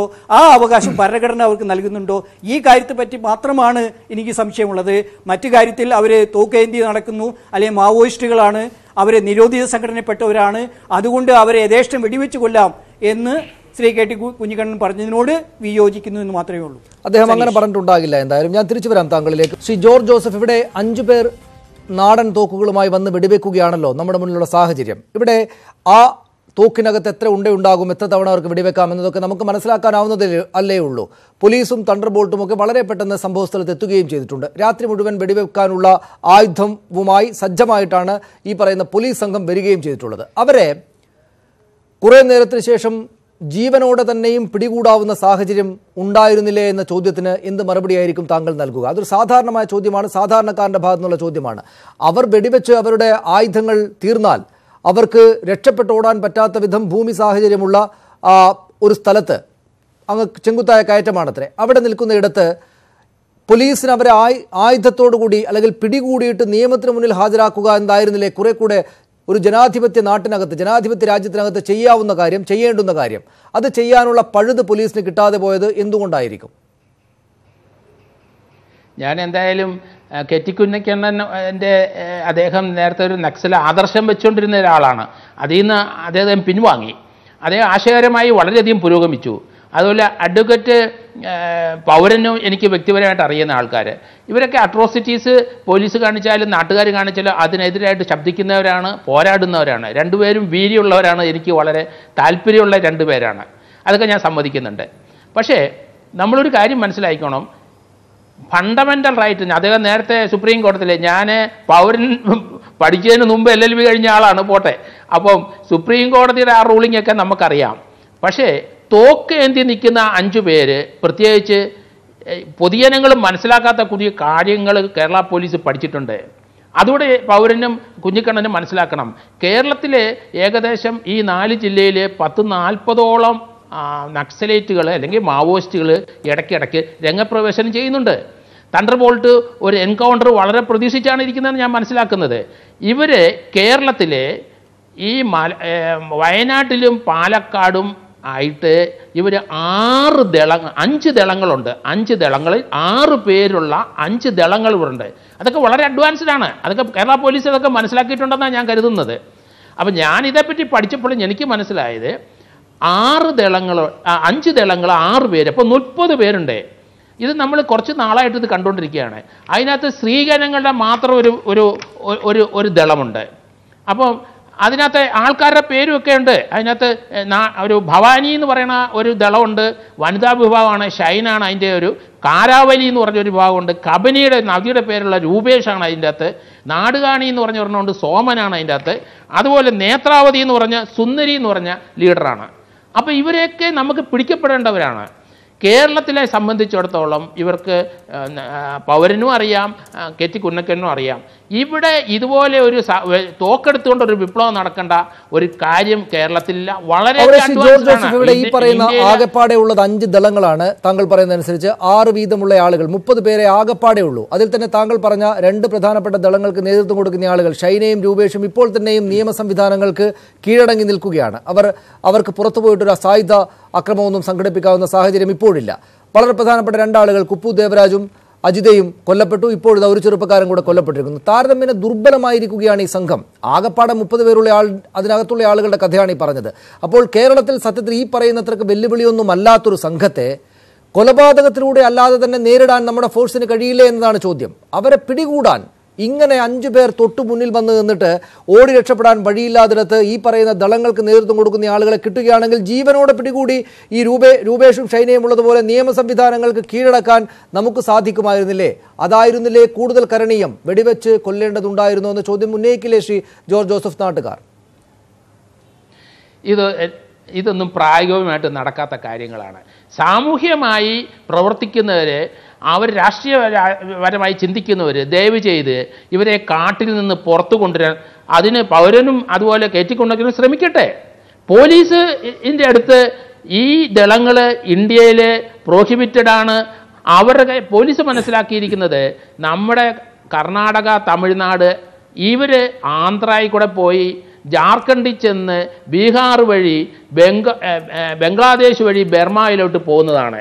നമ്മൾ മനസ്സിലാക്കിയാണ്. നോർത്ത് ഈസ്റ്റേൺ സ്റ്റേറ്റിൽ അടുത്ത ദിവസം ബർമയുടെ അതിർത്തിയിൽ നമ്മുടെ ഇന്ത്യയിലുള്ള അവിടെ 2-3 ദളങ്ങൾ പ്രവർത്തിക്കുന്നുണ്ട്. അപ്പോൾ ഇതൊരു ചെയിനാണ്. ഇവരെ പിടിക്കപ്പെട്ടവരും കൊന്നൊടുക്കിയവരും എല്ലാം കയ്യിൽ അമേരിക്കൻ വെപ്പൺസ് ധാരാളം കാണുന്നുണ്ട്. അതൊക്കെ പോലീസ് പിടിച്ചെടുത്തിട്ടുണ്ട്. അപ്പം ഇത് നമ്മൾ മനസ്സിലാക്കണം. പ്രായോഗികമായിട്ട് ഇവരെ നമുക്ക് തിരിച്ചു കൊണ്ടുവരാൻ പറ്റുമെന്ന് എനിക്ക് തോന്നുന്നില്ല. ഇവർക്ക് ഇന്ത്യയിലെ നെറ്റ്വർക്കിനകത്ത് പെട്ടവർ തന്നെയാണ്. ഇവർക്ക് ജാർഖണ്ഡിൽ ടെററിസ്റ്റ് ഗ്രൂപ്പിൻ്റെ പീപ്പിൾസ് ലിബറേഷൻ്റെ ട്രെയിനിങ് ഇവർക്ക് കിട്ടിയിട്ടുണ്ട്. ഇവർ ഈ തോക്കെടുക്കാൻ എല്ലാവരും വിദഗ്ധരാണ്. ഏതായാലും നേരത്തെ പറഞ്ഞു പൂക്കോട്ടുപാടത്ത് പോലീസിന് ഒരു പരിക്കേറ്റില്ല എന്ന് പറയുന്നത് പോലീസുകാർ മരിക്കണമെന്നാണ്. അവിടുത്തെ ഡ്രൈവറെ കൊന്നിട്ടുണ്ടല്ലോ. എത്ര റൗണ്ട് വെടിവെച്ചിട്ടുണ്ട് ഇവർ. അപ്പം ഇതൊന്നും പ്രായോഗികമായിട്ട് നടക്കത്തില്ല. നമുക്ക് മനസ്സിലാക്കേണ്ടത് ഇവർ കേരളത്തിലെ ഇവരുടെ പ്രവർത്തനം കൊണ്ട് ഇവിടെ നമ്മുടെ സമൂഹത്തിനോ ഇവിടുത്തെ ട്രൈബ്സിനോ ഇവിടെ കാട്ടു ജീവിക്കുന്നവർക്ക് യാതൊരു പ്രയോജനമില്ല. അവർക്ക് ആരെ റിഫോം ചെയ്യാനോ അവരെ നന്നാക്കാനോ ഇവരാരെങ്കിലും 10 കിലോ അരി പോലും വാങ്ങിച്ചു കൊടുത്തിട്ടില്ല. ഇവിടുന്ന് പിടിച്ചു പറിക്കുന്നവരാണ് ഞാൻ പറയണേ. ഇവരെ ഉന്മൂലന നാശം ചെയ്യണം കേരളത്തിൽ. അതാണ് ശ്രമിക്കേണ്ടത്. കാരണം ഇവർക്ക് നമ്മൾ ഉദ്ദേശിക്കുന്ന പോലെ നെറ്റ്വർക്ക് അല്ല. ഇവരുടെ ബന്ധുക്കളും വീട്ടുകാരും അവരെ എങ്ങനെയെങ്കിലും കോൺടാക്ട് ചെയ്ത് ഇവരെ തിരിച്ചു കൊണ്ടുവരിക, നമ്മുടെ സമൂഹത്തിൽ ഇവരെ കൊണ്ടുവരിക. ഇവരൊക്കെ നല്ല കഴിവുള്ളവരാണ്. അത് നല്ല രീതിയിൽ പ്രയോഗിക്കാനും പൗരനും കയറ്റി മുക്കാനും ഒക്കെ കയറ്റി കുഞ്ഞിക്കണനും ഒക്കെ ശ്രമിക്കണമെന്നാണ് ഞാൻ പറയുന്നത്. പൗരൻ അതാണ് ഈ പൊതുസമൂഹത്തിന്റെ ഭാഗമായി പ്രവർത്തിക്കുന്ന താങ്കളടക്കമുള്ള ആളുകൾ അതാണ് ചെയ്യേണ്ടതെന്നാണ് അദ്ദേഹം പറയുന്നത്. അതായത് ഇത്തരം കൊലപാതകങ്ങൾക്ക്, ഏറ്റുമുട്ടലുകൾക്ക് വിട്ടുകൊടുക്കാതെ അവർ തെറ്റായി നിൽക്കുന്ന രാഷ്ട്രീയ പാതയിൽ നിന്ന് തിരിച്ചു കൊണ്ടുവരികയാണ് വേണ്ടത്. ഇതൊന്നും നമ്മൾ കരുതുന്നത്രക്ക് നിസ്സാരമായുള്ള നെറ്റ്വർക്കിലെ അംഗങ്ങളല്ല എന്നാണ് പോലീസ് ഫോഴ്സിന്റെ ഭാഗമായിരുന്ന ശ്രീ ജോർജ് ജോസഫ് പറയുന്നത്.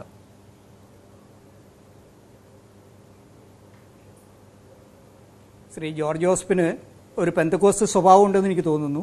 ഉപദേശിയുടെ ഒരു റോൾ കൂടി അഭിനയിക്കാനുള്ള കഴിവുണ്ട് എന്ന് എനിക്ക് തോന്നുന്നു. ഇതെന്നല്ല സ്വാഭാവികമായിട്ട് അല്ലെങ്കിൽ കൃത്യമായിട്ട് കേരളത്തിൽ നടക്കുന്നത്, ഇന്ത്യയിൽ നടക്കുന്നത് എന്നുള്ള കാര്യം ശ്രീ ജോർജ് ജോസഫിന് കൃത്യമായിട്ട് അറിയാം. പക്ഷേ അദ്ദേഹം അത് മറച്ചു വെച്ചുകൊണ്ടാണ് ഈ കാര്യങ്ങൾ സംസാരിക്കുന്നതെന്ന് എനിക്ക് തോന്നുന്നു. ഇവിടെ ഈ നക്സലൈറ്റുകളിൽ നിന്നോ അല്ലെങ്കിൽ അർബൻ നക്സലൈറ്റുകളിൽ നിന്നൊക്കെ വിളിക്കുന്ന അല്ലെങ്കിൽ മാവോയിസ്റ്റുകളിൽ നിന്നൊക്കെ വിളിക്കുന്നവരുടെ എന്തുകൊണ്ട് അവർ മാവോയിസ്റ്റ് ആകുന്നു, എന്തുകൊണ്ട് അവർ നക്സലൈറ്റ് ആകുന്നു, ഈ കാര്യത്തെപ്പറ്റി കുഞ്ഞിക്കണ്ണനും അറിയാം, അല്ലെങ്കിൽ ജോർജ് ജോസഫും മനസ്സിലാക്കേണ്ടിയിരിക്കുന്നു. ഇവിടെയുള്ള രാഷ്ട്രീയ സാഹചര്യം, സാമൂഹിക സാമ്പത്തികമായിട്ടുള്ള വിദ്യാഭ്യാസപരമായിട്ടുള്ള ഒരു അസമത്വം നിലനിൽക്കുന്നിടത്തോളം കാലം ഇത്തരം സമീപനങ്ങൾ ഏത് രാജ്യത്തും ഉണ്ടാവും, ഏത് ഗ്രൂപ്പിലും ഉണ്ടാവും, ഏത് സമൂഹത്തിലും ഉണ്ടാവും. അതില്ലാതെ സാമൂഹ്യമായ വളർച്ച അസാധ്യമാണ്. അത് ചരിത്ര സംഭവങ്ങൾ നമുക്ക് ധാരാളമായിട്ട് അതിന് തെളിവുകൾ നൽകുന്നുണ്ട്. ഇപ്പോൾ നമ്മുടെ ജോർജ് ജോസഫിനെ പോലെ ഒരു പ്രത്യേക സാഹചര്യത്തിൽ ജീവിക്കുന്ന ഒരാൾക്ക്, KT കുഞ്ഞിക്കണ്ണനെ പോലെ എല്ലാ ഭൗതിക സാഹചര്യവും ആസ്വദിച്ച് ജീവിക്കുന്ന ഒരാൾക്ക് ഇതിനെപ്പറ്റിയൊന്നും പറയാൻ സാധിക്കില്ല. മറിച്ച് ആയിരക്കണക്കിന് 10,000-കണക്കിന് ട്രൈബൽസും അതേപോലെയുള്ള മാർജിനലൈസ്ഡ് ആയിട്ടുള്ള കമ്മ്യൂണിറ്റീസും ജീവിക്കുന്ന ഇന്ത്യയിൽ പട്ടിണിപ്പാവങ്ങളായിട്ട് ജീവിക്കുന്ന അട്ടപ്പാടിയിലും മറ്റ് മേഖലകളിലും ഉള്ള ജനങ്ങളുടെ പ്രയാസങ്ങളും ദുരിതങ്ങളും മനസ്സിലാക്കിയിട്ടാണ് ഒരു വിഭാഗം ജനങ്ങൾ അവരുടെ സുഖസൗകര്യങ്ങൾ ഒഴിവാക്കിക്കൊണ്ട് ഇതേപോലെയുള്ള സാമൂഹിക പ്രവർത്തനത്തിന് ഇറങ്ങി തിരിച്ചിരിക്കുന്നത്. അവരെ ചെറുതാക്കി കാണിക്കുകയോ അവരെ അപമാനിക്കുകയോ ചെയ്യുന്ന രൂപത്തിലുള്ള സംസാരം ശ്രീ ജോർജ് ജോസഫിന്റെയും KT കുഞ്ഞിക്കണ്ണന്റെ ഭാഗത്തു നിന്ന് ഉണ്ടാകരുത് എന്ന് ഞാൻ ആഗ്രഹിക്കുന്നു. ഇവിടെ പ്രധാനമായിട്ടുള്ള കാര്യം, ഇതിനേക്കാൾ ഭീകരമായിട്ട് പ്രവർത്തിക്കുന്ന എത്രയോ പേര് നമ്മുടെ സമൂഹത്തിലുണ്ട്. P. ജയരാജനെ പോലെയുള്ള, കതിരൂർ മനോജ് വധക്കേസിൽ പ്രതിയായിട്ടുള്ള, അതേപോലെ തന്നെ അരിയിൽ ഷുക്കൂർ വധക്കേസിൽ പ്രതിയായിട്ടുള്ള, CBI ചാർജ് കൊടുത്തിരിക്കുന്ന ഒരാൾ ഇപ്പോൾ വടകരയിൽ മത്സരിക്കാൻ പോകുന്നു. എന്ത് ധാർമ്മികതയാണ് മിസ്റ്റർ KT കുഞ്ഞിക്കണ്ണൻ ഈ രാഷ്ട്രീയ പ്രസ്ഥാനത്തിനുള്ളത്?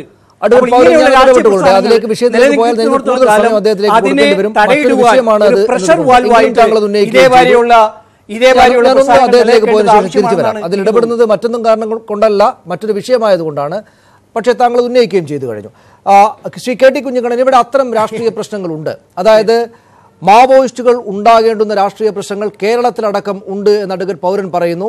അതുകൊണ്ട് അവരുണ്ടാകും. അവരെ പക്ഷേ നിങ്ങൾ നേരിടേണ്ടത്, നിങ്ങളെന്ന് വെച്ചാൽ ഈ സൊസൈറ്റി, ഈ പറയുന്ന സമൂഹവും നമ്മുടെ രാഷ്ട്രീയ നേതൃത്വവും ഭരണകൂടവും നേരിടേണ്ട രീതിയിലല്ല ഇപ്പോൾ നേരിട്ടുകൊണ്ടിരിക്കുന്നത്. അതാണ് തെറ്റ് എന്നതാണ് അദ്ദേഹം മുന്നോട്ട് വെക്കുന്ന വാദം. താങ്കളുടെ പ്രതികരണം എന്താണ്?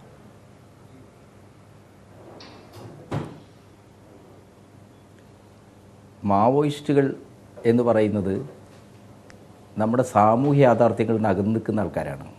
നമ്മുടെ സമൂഹത്തിൽ സംഭവിച്ച മാറ്റങ്ങളെയൊന്നും കാണാതെ വലിയ രീതിയിലുള്ള കോർപ്പറേറ്റ് താല്പര്യങ്ങൾക്ക് വേണ്ടി തൊഴിലാളി വർഗത്തിൻ്റെയും ദുർബല ജനസമൂഹങ്ങളുടെയും പ്രതിനിധികളാണ് ഞങ്ങളെന്ന് അവകാശപ്പെട്ടുകൊണ്ട് ഇത്തരത്തിലുള്ള ഒറ്റപ്പെട്ട വിധ്വംസക പ്രവർത്തനങ്ങൾ നടത്തുന്ന ആൾക്കാരാണ്. ഇവരുടെ general secretary mister Ganapathi Lakshmanarao, Mallappally Lakshmanarao, അദ്ദേഹം ഗാർഡിയൻ പത്രവുമായി നടത്തിയ ഒരു അഭിമുഖം, അതേപോലെ തന്നെ BBC-യുമായി നടത്തിയ അഭിമുഖം, ആ അഭിമുഖത്ത് പറഞ്ഞെന്താണ്? തൊഴിലാളി വർഗത്തിൻ്റെ നിലപാടാണോ പറഞ്ഞത്? ഈ പൗരനെ പോലുള്ള ആളുകൾ, പൗരൻ മനസ്സിലാക്കേണ്ട ഒരു കാര്യം, ഞാൻ ഇങ്ങനെ വലിയ സുഖസൗകര്യത്തിൽ ജീവിക്കുന്ന ഒരാളല്ല കേട്ടോ, നിങ്ങളുടെ അത്ര പോലും ജീവിത നിലവാരമുള്ള ഒരാളല്ല ഞാൻ, വളരെ താഴ്ന്ന സാധാരണക്കാരായിട്ട് ജീവിക്കുന്ന ഒരാളാണ് ഞാൻ. നിങ്ങൾ രാഷ്ട്രീയവും പ്രത്യയശാസ്ത്രപരമായ പ്രശ്നങ്ങൾ പറയുന്നതിന് പകരം വ്യക്തിപരമായിട്ട് തന്നെ ആക്ഷേപിക്കുന്ന രീതി സംസാരിക്കരുത്. അത്തരത്തിന് വേണ്ടി ഇത്തരം ചർച്ച ഉപയോഗിക്കരുത്. ഇപ്പോൾ നിങ്ങളുടെ ശരിക്കുള്ള മുഖം കാണിച്ചിരിക്കുകയാണ്. ഞാൻ അതിലേക്ക് ഇപ്പോൾ കടക്കുന്നില്ല. ഞാൻ പറഞ്ഞു വരുന്ന വിഷയം, ഇന്ത്യയിലെ കോർപ്പറേറ്റ്, നമുക്കെല്ലാവർക്കും അറിയാലോ, ബൈലാൻഡിലയിലെ ഖനികളുടെ സ്വകാര്യവൽക്കരണം, അതിനെതിരായിട്ട് അവിടെ ഉയർന്നു വന്ന വലിയ ട്രേഡ് യൂണിയൻ പ്രസ്ഥാനങ്ങൾ, ആ പ്രസ്ഥാനങ്ങളൊന്നും വേണ്ടത്ര സജീവമല്ല, വിപ്ലവമില്ല എന്ന് പറഞ്ഞുകൊണ്ടാണ് ആന്ധ്രയിലെ ദണ്ഡകാരണ്യത്തിൽ കേന്ദ്രീകരിച്ചിരുന്ന ഈ ഗണപതിയുടെ സംഘം അങ്ങോട്ട് പോകുന്നതും വലിയ കോർപ്പറേറ്റ് ഫണ്ട് പറ്റിക്കൊണ്ട് അവിടെ സായുധ ഗറില്ല ഗ്രൂപ്പുകൾ ഉണ്ടാക്കുന്നതും ഇന്ന് നമ്മൾ അറിയുന്ന മാവോയിസ്റ്റ് മൂവ്മെന്റുകൾ ഉണ്ടാക്കുന്നതും അവരുപയോഗിക്കുന്നത് തീർച്ചയായിട്ടും നമ്മുടെ തീഷ്ണമായ സാമൂഹ്യ സാഹചര്യമാണ്. അസമത്വങ്ങളുടെയും ചൂഷണത്തിൻ്റെയും മനുഷ്യൻ അനുഭവിക്കുന്ന ഒരുപാട് ദുരിതങ്ങളുടെയും സാഹചര്യത്താണ് ഉപയോഗിക്കുന്നത്. പക്ഷേ ഈ ദുരിതങ്ങൾക്ക് പരിഹാരമുണ്ടാക്കാൻ ഇത്തരത്തിലുള്ള സായുധ ഗറില്ല ആക്രമണങ്ങളുടെ കഴിയില്ല എന്നുള്ളത് നമ്മുടെ മാത്രമല്ല ഒരു ലോകാനുഭവമാണ്. ആ ലോകാനുഭവത്തിൽ നിന്ന് പഠിച്ച് ഇത്തരം ആളുകളുടെ പൊതു സാമൂഹ്യ ജീവിതത്തിൻ്റെ മുഖ്യധാരയിലേക്ക്, ജനാധിപത്യ രാഷ്ട്രീയത്തിലേക്ക് കൊണ്ടുവരിക എന്നുള്ളതാണ് പൗരാവകാശ പ്രവർത്തകരുടെയും മനുഷ്യാവകാശ പ്രവർത്തകരുടെയും ഒക്കെ ഉത്തരവാദിത്തം. അല്ലാതെ CPM പോലുള്ള ഒരു പ്രസ്ഥാനത്തെ അടിക്കാൻ വേണ്ടി ഇവരെ ഉപയോഗിക്കാമല്ലോ എന്ന് ചിന്തിച്ചിട്ട് അത്തരത്തിലുള്ള കൊട്ടേഷൻ പണികൾ ഇത്തരം ചാനൽ ചർച്ചകളിൽ വന്ന് നടത്തരുത് എന്നാണ് എനിക്ക് വിനയപൂർവ്വം അപേക്ഷിക്കാനുള്ളത്. P. ജയരാജൻ, നിങ്ങൾ BJP-ക്കാരും ലീഗുകാരും ആരോപിക്കുന്ന പോലെ ഒരു ക്രിമിനലല്ല മിസ്റ്റർ പൗരൻ. അദ്ദേഹം ആരാണെന്ന് നിങ്ങൾ മനസ്സിലാക്കണം. അദ്ദേഹത്തെ വടക്കൻ മലബാറിലെ ജനങ്ങൾ, തൊഴിലാളികൾ, കൃഷിക്കാര്, സാധാരണ ആളുകൾ എങ്ങനെയാണ് കാണുന്നത് നിങ്ങൾ മനസ്സിലാക്കണം. ഭരണകൂടത്തിന്റെ നിയമാതീതമായ പ്രവർത്തനങ്ങളെ ഒരു കാരണവശാലും അംഗീകരിക്കാത്ത ഒരാളാണ് ഞാൻ എൻ്റെ നിലപാടുകൾ കൃത്യമായി പറഞ്ഞിട്ടുണ്ട്. പക്ഷേ എൻ്റെ പേരിൽ തെറ്റായ രീതിയിൽ ഞാൻ പറഞ്ഞു എന്ന രീതിയിൽ ഈ ചർച്ചയിലേക്ക് ഈ മനുഷ്യൻ എന്തിനാണ് കടന്നു വന്നത്? PA പൗരനെ പോലുള്ള ഒരാൾ എന്താണ് കടന്നു വന്നത്? അദ്ദേഹത്തിന്റെ ലക്ഷ്യം എന്താണ്? അപ്പൊ അത് കൃത്യമാണ്. ഇത്തരം സംഭവങ്ങൾ നമ്മുടെ സമൂഹത്തിൽ ഉണ്ടാവരുത്, നിർഭാഗ്യകരമാണ്. അത് അവസാനിപ്പിക്കേണ്ടതുണ്ട്. അത് അവസാനിപ്പിക്കാൻ കഴിയണമെങ്കിൽ നമ്മളൊരു കാര്യം കാണണം. ഇപ്പൊ നമുക്ക് എല്ലാവർക്കും ഉള്ള വിവരം, PA പൗരൻ അവിടെ പോയിട്ട് ഇൻവെസ്റ്റിഗേഷൻ നടത്തിയിട്ടല്ലോ. നമുക്ക് എല്ലാവർക്കും ഉള്ള വിവരം, ഇവർ പണപ്പിരിവിന് വേണ്ടിയിട്ടാണ് റിസോർട്ടിലേക്ക് വന്നത്. ജനാധിപത്യപരമായി ബഹുജനങ്ങളിൽ നിന്ന് പണം സ്വരൂപിക്കാനുള്ള സാധ്യതകളില്ലാത്ത ഇത്തരം ഒറ്റപ്പെട്ട ഗ്രൂപ്പുകൾക്ക് ആളുകളെ ഭീഷണിപ്പെടുത്തി പണം വാങ്ങിക്കേണ്ടി വരും. അത് ശരിയായ ഒരു ജനാധിപത്യ രാഷ്ട്രീയ പ്രവർത്തനമായിട്ട് ഞങ്ങളെപ്പോലുള്ള ആളുകൾ കാണുന്നില്ല, പൊതുസമൂഹം കാണുന്നില്ല എന്നുള്ള വസ്തുതയും അംഗീകരിക്കണം. അങ്ങനെ വന്നപ്പോൾ ആ റിസോർട്ടിലെ ആളുകളാണ് രഹസ്യമായി ഫോൺ ചെയ്ത് പോലീസിനെ വരുത്തിയത്. പോലീസ് വണ്ടി വന്ന ഉടനെ തന്നെ വെടിവെച്ചു. അതിന്റെ പ്രത്യാക്രമണം എന്നുള്ളവർക്കാണ് പോലീസിന്റെ ഭാഗത്ത് നിന്ന് വെടിവെപ്പുണ്ടായത്. ഇതിലെ വസ്തുതകൾ എന്താണ് എന്നതിനെക്കുറിച്ച് നമുക്ക് അന്വേഷിക്കാം. സർക്കാർ അതിന് സന്നദ്ധമല്ലെങ്കിൽ PA പൗരനെ പോലുള്ള ആളുകൾ കോടതിയിൽ പോയി അന്വേഷണം നടത്തിക്കട്ടെ. അപ്പൊ ഈ കാര്യങ്ങൾ ചർച്ച ചെയ്തതിന് പകരം ലളിതമായിട്ട് എന്താണ് CPM-നെതിരായിട്ടുള്ള ഒരു ആക്രമണ വിഷയമാക്കിയിട്ട് ഈ പ്രശ്നത്തെ മാറ്റരുത്. CPM നിയമവിരുദ്ധമായി പ്രവർത്തിക്കുന്ന സംഘടനകളെ പോലും അതിലെ അംഗങ്ങളെ പോലും നിയമാതീതമായി കൈകാര്യം ചെയ്യാൻ ഒരു ഭരണകൂടത്തിനും അവകാശമില്ല എന്ന് വിശ്വസിക്കുന്ന പ്രസ്ഥാനമാണ് ഞാൻ. അതാണ് CPM-ന്റെ മാത്രമായുള്ള പോലുള്ള സാൽവാജൂതം മാവോയിസ്റ്റുകൾക്കെതിരെ എനിക്ക് ഒരിക്കൽ കൂടെ താങ്കളെ ആവശ്യമുണ്ട്. ഞാൻ താങ്കളിലേക്ക് തിരിച്ചു വരാം. അഡ്വക്കേറ്റ് പൗരൻ, ഇവിടെ ഒരാൾക്ക് മാവോയിസ്റ്റ് രാഷ്ട്രീയത്തിൽ വിശ്വസിക്കുന്നതിന് യാതൊരു തടസ്സവുമില്ല എന്ന് സുപ്രീം കോടതി തന്നെ അല്ലെങ്കിൽ കോടതികൾ തന്നെയും പറഞ്ഞ സാഹചര്യമുണ്ട്. ഒരാൾക്ക് ആ രാഷ്ട്രീയത്തിൽ വിശ്വസിക്കുന്നതിനോ അതിനുവേണ്ടി പ്രവർത്തിക്കുന്നതിനോ ഒന്നും ഒരു തടസ്സവും ആത്യന്തികമായിട്ട് ഇവിടെ ഇല്ല. പക്ഷേ ആയുധവുമായി പുറത്തുപോയി ആയുധ രാഷ്ട്രീയമാണ് ഞങ്ങളുടെ എന്നുകൊണ്ട് താങ്കൾക്ക് തന്നെയും അത് നിഷേധിക്കാൻ സാധ്യമല്ല. ഇവർ ആയുധമെടുത്തല്ല നടക്കുന്നത് എന്നൊന്നും നിഷേധിക്കാൻ സാധ്യമല്ല. അവർ ആളുകളെ ഭീഷണിപ്പെടുത്തിയിട്ടാണോ അല്ലയോ എന്ന് നമുക്കറിയില്ല. അവർ ആളുകളിൽ നിന്നാണ് ഭക്ഷണവും പണവും ഒക്കെ ശേഖരിക്കുന്നത്. വളരെ സാധാരണക്കാരായ ആദിവാസികളടക്കമുള്ള ആളുകളുടെ സ്ഥലത്ത് നിന്നാണ് അവർ ഭക്ഷണവും പണവും ശേഖരിക്കുന്നത് എന്നതും വസ്തുതയാണ്. അത് നേർക്കുനേർ അറിയാവുന്ന ആളുകൾ പറയുകയും റിപ്പോർട്ട് ചെയ്യുകയും ചെയ്യുന്നതാണ്. അത് പക്ഷേ അവരുടെ രീതിയായിരിക്കാം. പക്ഷേ ഈ പറയുന്ന കാരണങ്ങളെല്ലാം അവരെ എതിർക്കാൻ ഈ പോലീസ് ഫോഴ്സ് പോലുള്ള മറ്റ് ആലോചനകൾ നടത്തേണ്ടതില്ലാത്ത ഫോഴ്സുകൾക്ക് അങ്ങനെ തോന്നലുണ്ടാകുന്നുവെങ്കിൽ ഇവരെ മുഖ്യധാരയുടെ ഭാഗമായിട്ട് മാവോയിസ്റ്റ് രാഷ്ട്രീയം തന്നെ രാഷ്ട്രീയ പ്രവർത്തനമായി നടക്കട്ടെ എന്ന നിലക്ക് മുഖ്യധാര രാഷ്ട്രീയ പ്രവർത്തനത്തിൻ്റെ ഭാഗമായിട്ട് സ്വാഗതം ചെയ്ത് കൊണ്ടുവരികയാണ് നമ്മളെല്ലാവരും ചെയ്യേണ്ടത് എന്ന് ജോർജ് ജോസഫ് ഒരു ഭാഗത്തു നിന്നും KT കുഞ്ഞിക്കണ്ണൻ മറ്റൊരു ഭാഗത്തു നിന്നും പറയുന്നു. എന്തുകൊണ്ടാണ് അങ്ങനെ ചെയ്യണമെന്ന് താങ്കൾക്ക് തോന്നാത്തത്? അവരെ പൊതു രാഷ്ട്രീയത്തിൻ്റെ മേഖലയിലേക്ക് കൊണ്ടുവരിക എന്താണ് ഇതിൻ്റെ ശാശ്വതമായ പരിഹാരമെന്ന്?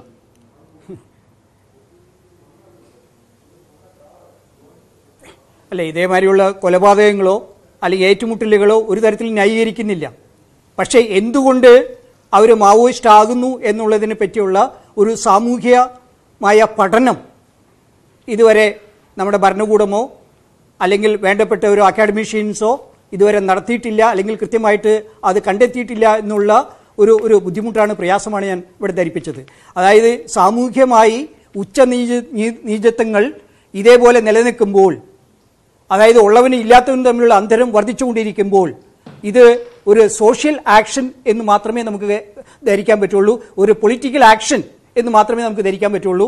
അതുകൊണ്ട് തന്നെ ഇത്തരം ആളുകളുടെ നിലനിൽപ്പ് ഒരു പരിധിവരെ നമ്മുടെ സാമൂഹ്യ അന്തരീക്ഷത്തിന് ആവശ്യമാണ് എന്ന് ധരിക്കുന്നുണ്ടെങ്കിൽ അത് തെറ്റു പറയാൻ പറ്റില്ല. കാരണം ഇത്ര വിധം ഡിസ്പാരിറ്റീസ് നമ്മുടെ സാമൂഹ്യ അന്തരീക്ഷത്തിൽ നിലനിൽക്കുമ്പോൾ അത് ചോദ്യം ചെയ്യാൻ ഇവിടെ നമ്മുടെ ഭരണകൂടമോ എക്സിക്യൂട്ടീവ്സോ അല്ലെങ്കിൽ പൊളിറ്റീഷ്യൻസോ തയ്യാറില്ലാത്ത ഒരു വർത്തമാനകാലത്ത് അതിനെ ചോദ്യം ചെയ്യുവാനും അല്ലെങ്കിൽ ഈ അസമത്വം ഒരു പരിധിവരെയെങ്കിലും ഇല്ലാതാക്കുവാനും ശ്രമിക്കുന്ന ഒരു യുവ നേതൃത്വം വളർന്നു വരേണ്ടിയിരിക്കുന്നു, അതിന്റെ ആവശ്യകതയുണ്ട് എന്ന് സൂചിപ്പിക്കാൻ മാത്രമാണ് ഞാൻ ചെയ്തത്.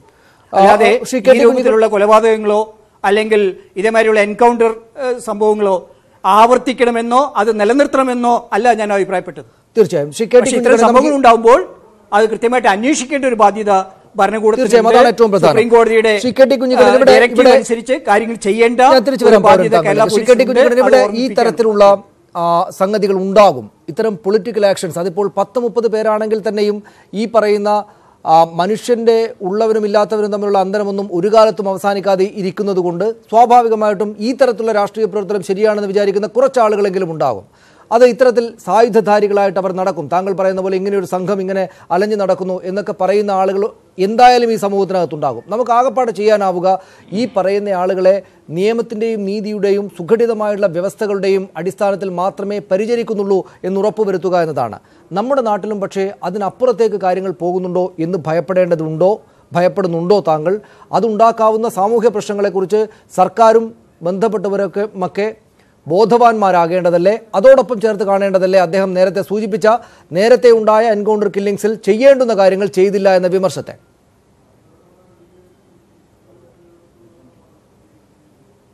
തീർച്ചയായിട്ടും ഇതിനെ വെറും ഒരു ലോ ആൻഡ് ഓർഡർ പ്രശ്നമായിട്ട് കൈകാര്യം ചെയ്യാൻ പറ്റില്ല എന്നുള്ളതാണ് CPM വളരെ ആവർത്തിച്ച് പറഞ്ഞുകൊണ്ടിരിക്കുന്നത്. അതുകൊണ്ടാണ് ഞാൻ സാൽവാജ് യുദ്ധത്തിനെ പോലീസും അതേപോലെ തന്നെ ഈ ഒരു പ്രതിലോമ സമാന്തര സേനയും ഉണ്ടാക്കി മാവോയിസ്റ്റുകളെ ആക്രമിച്ചപ്പോൾ അതിനെതിരായിട്ട് ഏറ്റവും ശക്തമായ നിലപാട് സ്വീകരിച്ചത് CPM ആണ്.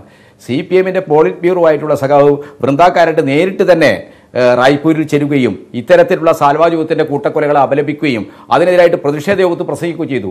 ജനസംഘ BJPക്കാരും RSകാരും ഒക്കെ ആ ബൃന്ദയുടെ പൊതുയോഗങ്ങൾ വരെ കൈകാര്യം ചെയ്ത്. ഞാൻ പറഞ്ഞു വരുന്ന പ്രശ്നം ഇതൊരു ലോ ആൻഡ് ഓർഡർ പ്രശ്നമായിട്ടല്ല ഞങ്ങൾ കാണുന്നത്. എന്നാൽ പൗരനെ പോലുള്ള ആളുകൾ ഈ ചർച്ചയിൽ പങ്കെടുത്തുകൊണ്ട് പറയുന്നത് എന്താണ്? തെറ്റായ ഒരു ആശയത്തിൽ നിന്നാണ് ഇവർ പ്രവർത്തിക്കുന്നത്. സഖാവ് ലെനിന്റെ സഹോദരൻ അലക്സാണ്ടർ ചക്രവർത്തിയെ കൊന്നാളാണ്, സാർ ചക്രവർത്തിയെ കൊന്നാളാണ്. ആ കൊലപാതക കേസ് വിപ്ലവത്തിന്റെ പേരിലായിരുന്നു ആ കൊലപാതകം നടത്തിയത്. പക്ഷെ ലെനിൻ ചെയ്ത എന്താണ്? അദ്ദേഹത്തിന്റെ നിലപാടുകളെ രൂക്ഷമായി വിമർശിച്ചു. തന്റെ സഹോദരന്റെ പാതയല്ല വിപ്ലവത്തിന്റെ പാത.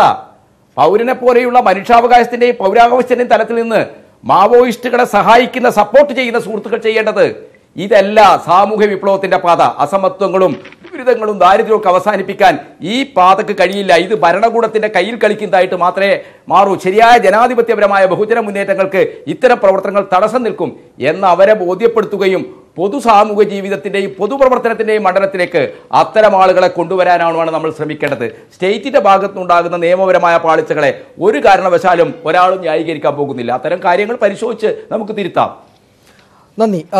ശ്രീ അഡ്വക്കേറ്റ് PA പൗരനിലാണ് എനിക്ക് ചർച്ച അവസാനിപ്പിക്കേണ്ടത്. ശ്രീ ജോർജ് ജോസഫ്, ഈ പോലീസ് ഇതിന് ശേഷം ചെയ്യേണ്ടുന്ന കാര്യങ്ങളുണ്ടല്ലോ, അവയെ കൃത്യമായിട്ട് നിയമപരമായിട്ട് പരിഗണിച്ച് വേണം പോകാനെന്ന് താങ്കൾ വിചാരിക്കുന്നുണ്ടോ? അല്ലെങ്കിൽ ഈ മാവോയിസ്റ്റ് പ്രശ്നം പരിഹരിക്കുക, ഉന്മൂലനം ചെയ്യുക എന്ന ഒരു മുൻവിധിക്കകത്ത് നിന്നുകൊണ്ട് ഉള്ള പ്രവർത്തനങ്ങൾ നല്ല ആവേശത്തോടെ തുടരുകയാണോ വേണ്ടത്? ഇല്ല, ഞാൻ ഒരു കാര്യം പറയാനുണ്ട്. പൗരൻ്റെ ചില ആശയത്തോട് എനിക്ക് യോജിപ്പുണ്ട്. കാരണം എന്നെ ഒരു സർക്കാർ ഉപദ്രവിച്ച് എന്നെ ഈ ആദിവാസികളെ സംരക്ഷിക്കുകയും അവരുടെ വെൽഫെയർ നോക്കാനായിട്ട് ഒരു സ്ക്വാഡുണ്ട് കാസർഗോഡ്. അതിൻ്റെ മേധാവിയായിട്ട് വിട്ട് 2-3 ജില്ലയുടെ വയനാട്, കോഴിക്കോട് ഇതിൻ്റെയൊക്കെ ഈ ആദിവാസികളും ട്രൈബൽ ഏരിയയും നോക്കാനായിട്ട് എന്നെ ചുമതലപ്പെടുത്തിയ ഒരു യൂണിറ്റ് ഞാൻ വർക്ക് ചെയ്തിട്ടുണ്ട്. അതുകൊണ്ട് പൗരനേക്കാളിലും കുഞ്ഞിക്കണ്ണനേക്കാട്ടിലും കൂടുതൽ ആ കാര്യത്തിൽ അവരുടെ ഓരോ സ്ഥലത്തും പോയി ഞാൻ അന്വേഷണം നടത്തിയവനാണ്. അപ്പം അവരുടെ ഇന്നത്തെ അവസ്ഥ അന്നത്തെ അവസ്ഥ വലിയ വ്യത്യാസമൊന്നുമില്ല. ആ കാര്യത്തിൽ പൗരനോട് ചോദിക്കുന്നു, എത്ര കോടി രൂപയാണ് ഈ പാവങ്ങൾക്ക് വേണ്ടി ചെലവഴിക്കുന്നത്? അതൊന്നും അവിടെ ചെല്ലുന്നില്ല. അവരിപ്പോഴും അവരുടെ ചെറ്റപ്പരയിലും അവർ മദ്യവും കഴിച്ച് അങ്ങനെ കിടക്കുക. 2-3 തലമുറ കൊണ്ടേ വ്യത്യാസം വരുവുള്ളൂ എന്ന് എനിക്കറിയാം.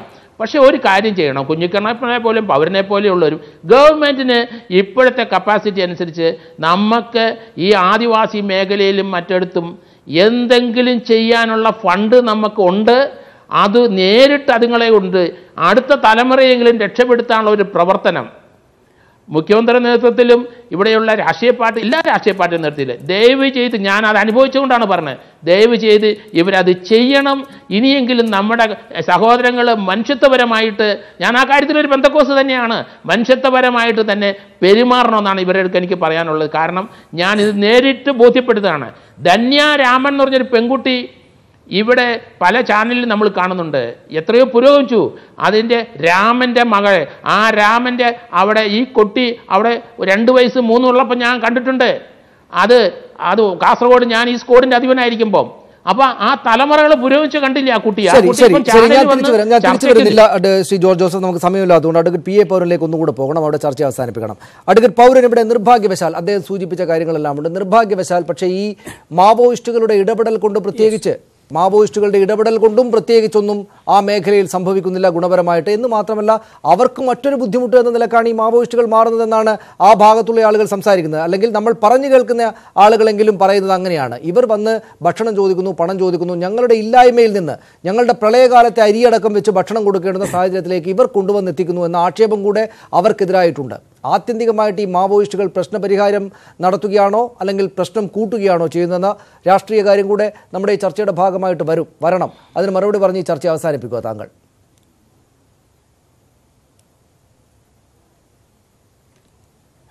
സനീഷിന് അറിയുമെന്നറിയില്ല, ഇപ്പോൾ ഇന്ത്യയിലെ ദേശീയ കുത്തകകളും ഇന്ത്യയിൽ പ്രവർത്തിക്കുന്ന വിദേശീയ കുത്തകകളും കൂടി ചേർന്ന് ഒരു പുതിയ സ്ട്രാറ്റജി ഉണ്ടാക്കിയിട്ടുണ്ട്. അത് strategy four litigation against public participation. അതായത് പൊതുരംഗത്ത് പ്രവർത്തിക്കുന്നവർക്കെതിരെ കോടതി മുഖാന്തരം അഭിഭാഷകർ ഉപയോഗിച്ച് കേസ് കൊടുത്ത് അവരെ നിർവീര്യമാക്കുക എന്നുള്ളൊരു തന്ത്രം ആവിഷ്കരിച്ച് ഇപ്പോൾ നടപ്പിലാക്കിക്കൊണ്ടിരിക്കുകയാണ്. അതിൻ്റെയൊക്കെ ഭാഗമായിട്ടാണ് ഇന്ത്യയിലെ, പ്രത്യേകിച്ച് കേരളത്തിലെ ഖനി മേഖലകളിൽ നിന്ന് ആദിവാസികളെയും അവിടെ സെറ്റിലേഴ്സായിട്ടുള്ളവരെയും അവിടെ നിന്ന് പുറത്താക്കുക എന്നുള്ളത് വലിയ ഒരു ആസൂത്രിതമായ ശ്രമത്തിൻ്റെ ഭാഗമാണ്. അതിൻ്റെ ഒരു തുടർച്ചയായിട്ടാണ് ഇപ്പോൾ ഇതേമാതിരിയുള്ള മാവോയിസ്റ്റ് ആക്രമണം, അതേമാതിരി അർബൻ നക്സലൈറ്റ്സിൻ്റെ സാന്നിധ്യം ഉണ്ട് എന്ന് വരുത്തി തീർത്തുകൊണ്ട്, അത് നിലനിൽക്കുന്നു എന്ന് വരുത്തി തീർത്തുകൊണ്ട് കേന്ദ്ര ഗവൺമെൻറ്റിൽ നിന്നും 400 കോടി രൂപയെങ്കിലും ജില്ലാ കളക്ടർമാർക്ക് ലഭ്യമാക്കുന്ന ഒരു ഫണ്ട് ഉണ്ട്. ആ ഫണ്ടിൽ കൂടി സംഖ്യ വരുത്താൻ വേണ്ടിയിട്ടുള്ള വളരെ ബോധപൂർവമായ ശ്രമത്തിൻ്റെ ഭാഗമായിട്ടാണ് കേരളത്തിൽ 7 ജില്ലകളിൽ മാവോയിസ്റ്റ് സാന്നിധ്യം ഉണ്ട് എന്ന് വരുത്തി തീർക്കുന്നത്. അതിൻ്റെയൊക്കെ ഭാഗമായിട്ടാണ് ഈ കാര്യങ്ങൾ നടക്കുന്നത്. ഇവിടെ എൻകൗണ്ടർ എന്ന് പറഞ്ഞാൽ ഈ രൂപത്തിൽ പ്ലാൻ ചെയ്തുകൊണ്ട് തന്നെ 3-4 പേരെ നിരനിരത്തി അവരെ ഒരു കൺട്രി ഗൺ വെച്ചുകൊണ്ട് ഇതേമാതിരിയുള്ള കൊലപാതകങ്ങൾ നടത്തുന്നു. ഇതിനെ ഒരു തരത്തിലും നമുക്ക് ന്യായീകരിക്കാൻ പറ്റില്ല. കുഞ്ഞിക്കണ്ണൻ പറഞ്ഞതുപോലെ വളരെ രാഷ്ട്രീയമായിട്ട് തന്നെ സർക്കാരുകൾ ഇടപെട്ടുകൊണ്ട് ഈ കാര്യത്തിനൊരു പരിഹാരം ഉണ്ടാക്കുക അല്ലാതെ മാവോയിസ്റ്റുകൾ ഉന്മൂലനം ചെയ്തുകൊണ്ട് ഈ കാര്യങ്ങൾ പരിഹരിക്കാൻ സാധിക്കുമെന്ന് ധരിക്കുന്നത് തെറ്റാണ്. അതാണ്, അത് കൃത്യമാണ്. അഡ്വക്കേറ്റ് പൗരൻ വളരെയധികം നന്ദി. ഈ ചർച്ചയിൽ പങ്കെടുത്തതിന് ചർച്ച നിർത്തേണ്ടെന്ന് എടുത്തു തന്നെയാണ്. അതായത് ഇങ്ങനെ ആളുകളെ കൊന്നു തീരുന്നതല്ല പ്രശ്നം, ഇത് രാഷ്ട്രീയമായിട്ട് പരിഹരിക്കേണ്ടതാണ്. ആ രാഷ്ട്രീയമായിട്ടുള്ള പരിഹാര ശ്രമങ്ങൾ കൂടെ ഉണ്ടാകേണ്ടതുണ്ട് രാഷ്ട്രീയ നേതൃത്വങ്ങളുടെയും സാമൂഹ്യ സംവിധാനങ്ങളുടെയും ഭാഗത്ത് നിന്ന് എന്ന് തന്നെയാണ് ഈ ഘട്ടത്തിൽ മനസ്സിലാക്കേണ്ടത്. ആ ചെറുപ്പക്കാരൻ കൊല്ലപ്പെട്ട ദിവസമാണ്. അദ്ദേഹത്തിന് വേണ്ടി മറ്റു രാഷ്ട്രീയ പ്രസ്ഥാനങ്ങളുടെ നേതൃത്വം ആരും സംസാരിച്ചതായി കാണുന്നില്ല. പോലീസിന്റെ ഭാഷ്യം മാത്രമാണ് നമുക്ക് മുന്നിലുള്ളത്. ഒരുപക്ഷെ പോലീസ് പറയുന്നത് തന്നെയായിരിക്കും ശരി, അവർക്ക് മറ്റു മാർഗ്ഗങ്ങളില്ലാത്തതിനാൽ വെടിവെക്കേണ്ടി വന്നതായിരിക്കാം. എങ്കിലും അങ്ങനെ ജീവിച്ചിരുന്ന ഒരു ചെറുപ്പക്കാരൻ നമ്മുടെ മുന്നിൽ കൊല്ലപ്പെട്ടിരിക്കുന്നു എന്ന വസ്തുത ഉണ്ട്. ആയുധം കൊണ്ടു നടക്കുന്നയാളാണെങ്കിലും കൊല്ലപ്പെട്ടിരിക്കുന്നു എന്ന വസ്തുത ഈ ദിവസം ദുഃഖകരമാക്കുന്നതാണ്. വളരെ നന്ദി. ഈ ചർച്ചയിൽ പങ്കെടുത്തതിനും Shri K T Kunhikannan, advocate P A Pauran, Shri George Joseph, ഈ ചർച്ചയിൽ പങ്കെടുത്തതിന് വളരെയധികം നന്ദി. കൊന്നാൽ തീരുന്നതാണോ മാവോയിസ്റ്റ് പ്രശ്നം എന്നതായിരുന്നു ഞങ്ങളുടെ ചോദ്യം. ഞങ്ങളോട് പ്രതികരിച്ച പ്രേക്ഷകരിൽ 67% പേരും അല്ല, അങ്ങനെ കൊന്നു തീർക്കേണ്ടതല്ല മാവോയിസ്റ്റ് പ്രശ്നം എന്ന അഭിപ്രായം തന്നെയാണ് രേഖപ്പെടുത്തിയിരിക്കുന്നത്. 33% പേർക്ക് മാത്രമേ ഇങ്ങനെ കൊന്നാൽ തീരും മാവോയിസ്റ്റ് പ്രശ്നം അല്ലെങ്കിൽ മാവോയിസ്റ്റുകൾ ഉയർത്തുന്ന പ്രശ്നം എന്ന ഉത്തരമുള്ളൂ. വളരെ നന്ദി. ഒരിക്കൽ കൂടി അതിഥികൾക്ക് പ്രൈം ഡിബേറ്റ് പൂർണ്ണമാവുകയാണ്. നമസ്കാരം.